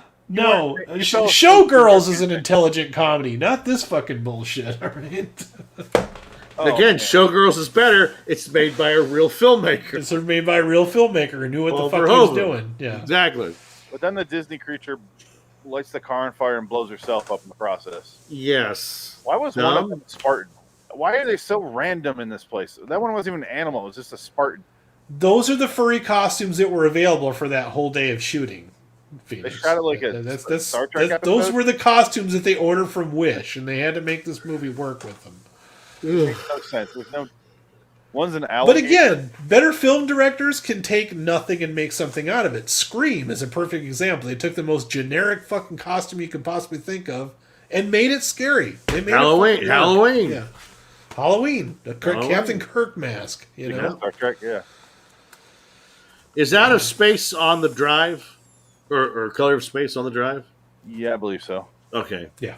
I put them all on there. I'll probably just watch that for fun. Yeah, this is fun. I do not expect a linear story. Just watch it for the visuals. That's it. Yeah. I saw Mandy. Mandy. Same thing with if you can get through Mandy, you can get through Color Out of Space. I still want to see same flavor. Yeah. Cosmatos' first movie. I watched part of it. Beyond the Black Rainbow or something. Yeah, something like that. Yeah, I could not figure out what the fuck was going on in that movie either. Well, there you go. I guess that's his thing. You're not really supposed to get it. You just watch the visual icon. Yeah, it's fine. Yeah, it's fine. I'm fine with it. He's good at it. You know, yeah. They're fun movies to watch. They are visually appealing. Speaking of, every single fucking scene in Willy's Wonderland is the most boring, ugliest, basic fucking thing you could possibly think of. And the main set for the entire movie looks like somebody's fucking barn, man. Like they just dressed it up in 5 minutes before the movie started shooting. It's not on Blu-ray technically, so I had to make my own cover. Oh my god! It doesn't exist yet, so I just printed off this to have it. So it's not even on DVD? I think you can buy it, but I don't trust it because there's like no reviews and no information on it. So I'm like, oh wait. Yeah, let me see if it's available. It is, but I don't trust it. What are you talking about? Let me see that again. Or just that movie in general. It's Willy's Wonderland. Oh, okay. Gotcha. I just printed off my own thing. Our next episode that we're going to do on Nick Cage Cast, B-Movie Battles Nick Cage Cast, is The Weatherman. Oh, you son of a bitch. It's a Gore Verbinski movie. God damn it. Oh, no. After that, his Oscar-winning role in Leaving Las Vegas. Oh my god, that's even worse. Yeah. How's this worse? I hate It's I so hate depressing. because I hate Elizabeth Shue. I will be absent that week. Wow. Did fucking you talk to her? She hate turned you Elizabeth down Shue. too. Yeah, that's exactly it. Just like that 12-year-old girl. She hit me in the head with a soccer ball. No, I don't like her acting. I just think she's annoying. She's good in that movie. She's not as good as everybody makes her out to be. She got her head burnt through in The Boys. Who makes her up? Yeah, I liked her in that because she's in reduced role. You know what I mean? Special features: uncut, unrated version featuring explicit footage not shown in theaters. See, that's bullshit. Oh, Living in Las Vegas? Yeah. Oh shit, I'll watch that. But you know why The Boys is good though? The fucking guy that plays Homelander is amazing. All right, and also that's probably the best thing I've ever seen. What's his name in? Guy that was in Dredd. Carl Urban. Carl Urban going full Carl Urban in that whole fucking series. Fantastic. All right, guys. The fuck this movie. As high of a rating I gave it. It's just because it's not far off from a good movie. It's just with some talent behind the camera, it could have been a good movie. But I would not recommend you watch this movie. No. It's a wannabe cult movie that's never going to be a cult movie. Yes, No. It's a failed cult movie. No. I'm already forgetting chunks of this, and I just watched it yesterday. Probably for the best. How many Willy Wonderland T-shirts do you think they thought they could sell on this? Because that's on Amazon. The first thing that pops up, Willy Wonderland T-shirts. You think they thought they're going to open up literal Willy Wonderland? No, I think they're going to say like ancillary stuff was going to go through the roof because this is going to be so awesome. Nick Cage, you wear this shirt, we're going to sell like 1 million of them. It was. I think they spent more time on those silk screening those fucking T-shirts than they did writing this piece of shit. Absolutely. For the longest time, it was called Wally's Wonderland. So I had it on my list. I had to change it on my Nick Cage board right here. I don't know why they changed it. I don't know what motivation there was. Because it's probably a Wally's Wally Wonderland. sued for fucking defamation of character. It might be. There might be a Wally's Wonderland Every somewhere. guy named Wally filed a class action lawsuit against these people. Listen to me, you cocksucker. This is Wally. Wally Javunderleinstein. Maybe they want to get it mixed up with Wally World from Vacation Series. That's exactly why, yeah. It's really disappointing for me that this movie sucks because Wonderland is on the title. Yeah. It was I was built thinking for this that. channel, and it just, no. Sorry. Nicolas Cage in Loitering in Wonderland, starring Nicolas Cage. I'm getting closer. I feel like I'm getting closer. Let's work on that script, guys. I think we can make it happen. Even the thing here's a Definitely do rainbow, better like than this. my Yeah. stuff. Oh, man. Well, this just shows me one thing. Nick Cage will do fucking anything. Oh, yeah. Look at the logo on the top right of the screen with the rainbow stuff. Rainbow Was it- cocaine behind his head. And Was I it mean, Nine Quil bottle? if Left Behind didn't prove anything else, it definitely proved that he'll do anything. For me. Exactly. I mean, he'll do anything. I want to know how much he got paid for this one, man, because he probably didn't even get the full $1 million. He just thought, okay, well, for that price, you're not getting any words out of me. I'm just going to give you like facial stuff. I think the way they trick Nick Cage into doing these movies, they pull a Blumhouse. They pull a Blumhouse where they tell the actor, if you agree to this movie for half your fee, you will get 10% of the gross. Because that's what Patrick Wilson and Vera Farmiga are doing, and they've killed because they're killing it. I can't picture Nicolas Cage them being able to afford Nicolas Cage for a piece of shit production like this. There's no money behind this, none. That must have been something. He would Like have I done said, it for. there's more money in those T-shirts than there is in the entire rest of the movie. He probably got $5 million. I'd And, rather a watch- couple of years from now, like they're gonna make fun of that lady with that fucking bad mask on. Like they're doing it already, but they're really gonna fucking laugh at it. Somebody's gonna dig this out of a fucking trash heap full of movies, and they're gonna talk about it on a show. And It's just like, a woman with hell? a mask on, supposed to be a a robot. bad mask. Yeah, so supposed to be a robot because she walks like this.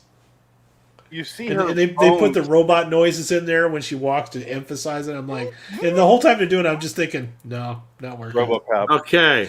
When RoboCop did that, I believed it because Yeah.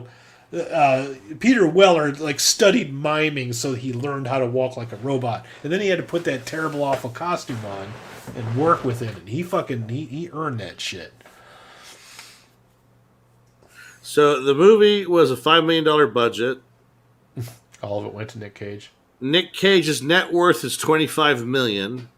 Ooh. His net worth at one time was much higher, easily over $100 million. After earning castles, yeah, he earned at least $200 million from salaries alone, for movie salaries alone. That was all 95 to 98. Yeah, and he blew it. The Rock and Face Off and all that shit. Yeah, Con Air, Con Air. There you go. It all went to buying paintings and castles and bullshit, and then never pay taxes. Elvis memorabilia. Yeah. What happened to Nicolas Cage's career is one of the questions. The answer: he squandered it away on a string of expensive and often eccentric purchases, eventually facing foreclosure on several properties and owing the government $6.3 million in property taxes. Now worth around $25 million, Cage is taking roles left and right to help pay off his debts. Yeah. You know, wow. Johnny Depp should hook up with Nicolas Cage and take some lessons on how to recoup some of his money. You know how Johnny Depp made money? You know how much he got paid for the movie, the Beast movie that he's not in? Because he has that wonderful contract pay or play. He got $16 million to not be in the movie. Thing. Yeah. They kicked him off the movie. They fired him from that movie, and it cost them $16 million. They pulled a Richard Stanley on. Well, I agreed to take the money if I left the set and didn't come back. On a hurricane. And then I performed witchcraft and a hurricane arose. And I'm a warlock. I live in a castle on a lake in a Texicarian evil zone. No technology allowed. You're raising your voice too much. You got to keep it monotone. I know, yeah. Monotone. I gotta watch more Richard Stanley. Let's get out of here, guys. Magic. All right. I have this. Let me show this, and then we'll get the fuck out of here. Let's see. Go to my camera here. Ooh, oh my God! Look at that. And Holy shit! Strangely, number 20. I don't know why. That's not a plan.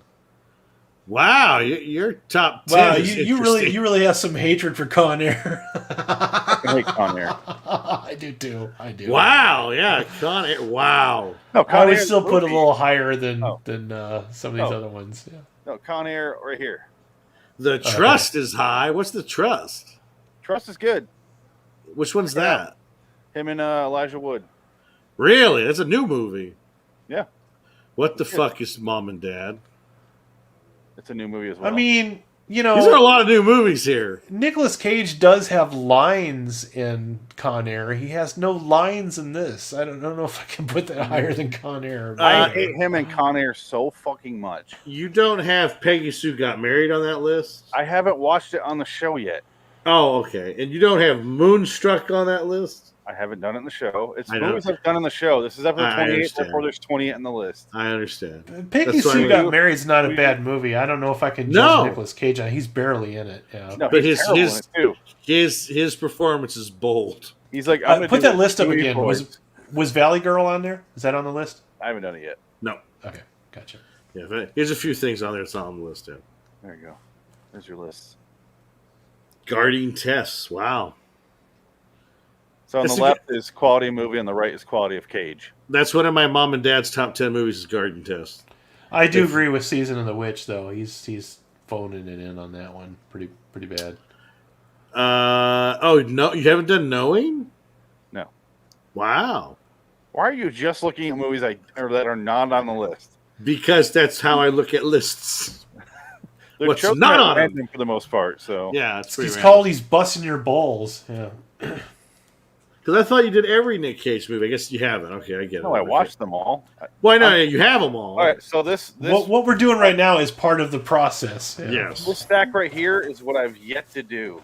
Oh my Christ! This stack right here is what I've done. Oh shit! He's in a lot of movies, man. A lot of bad movies. So I'm not even halfway through yet. Jesus.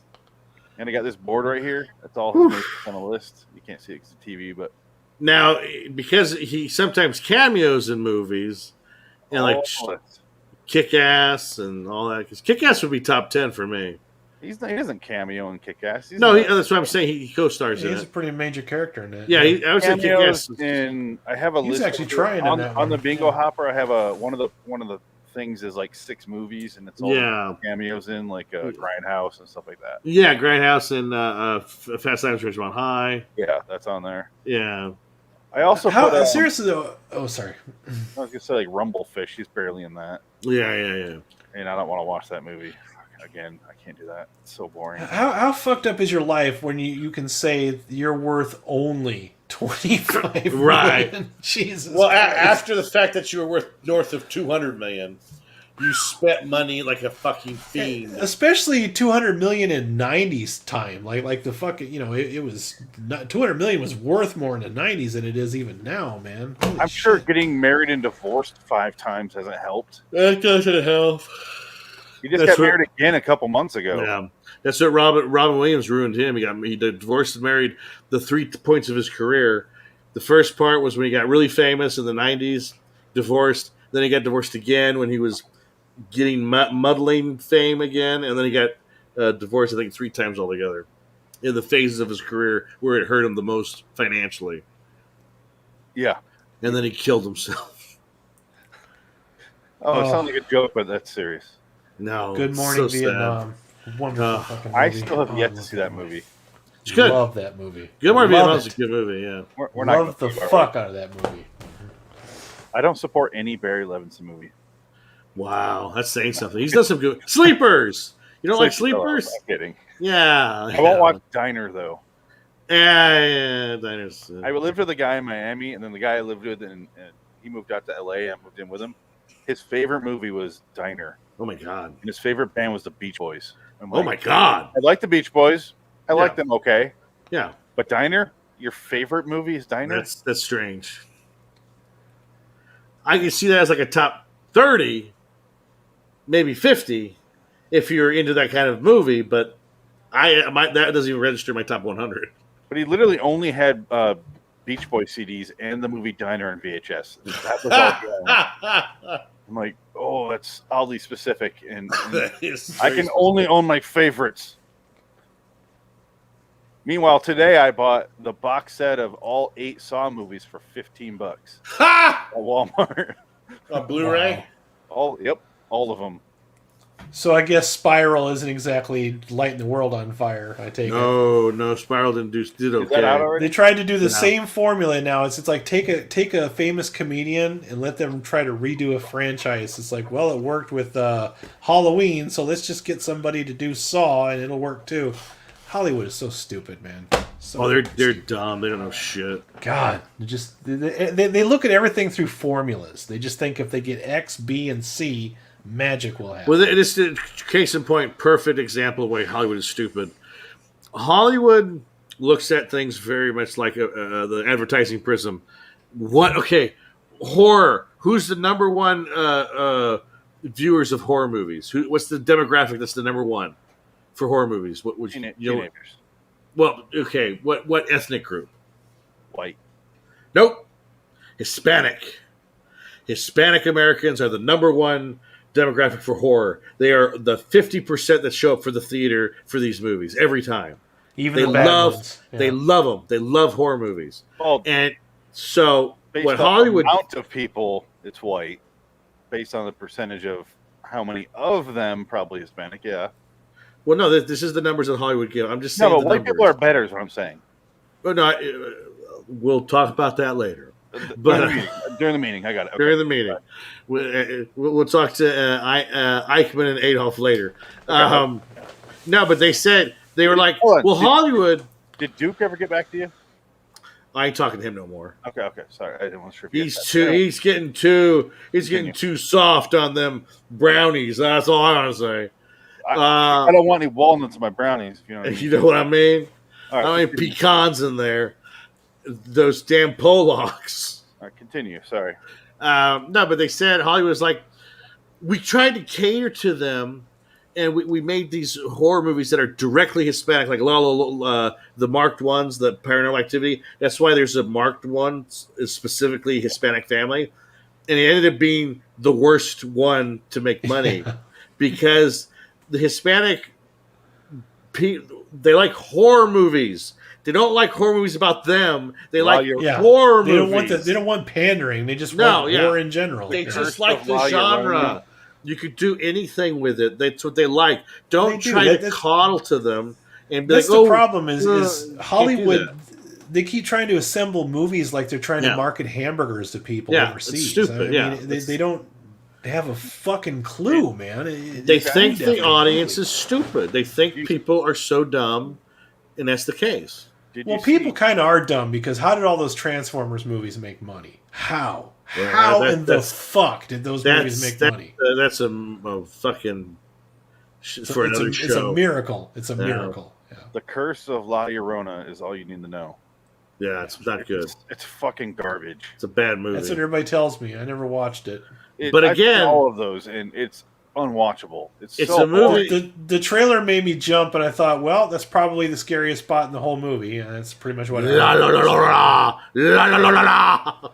Salamanca, what's his name? Salamanca, the get your shit pushed in, bro. That guy, you know, he plays a priest in that movie. I'm like, no, no. You ever get a 12-year-old boy shit pushed in?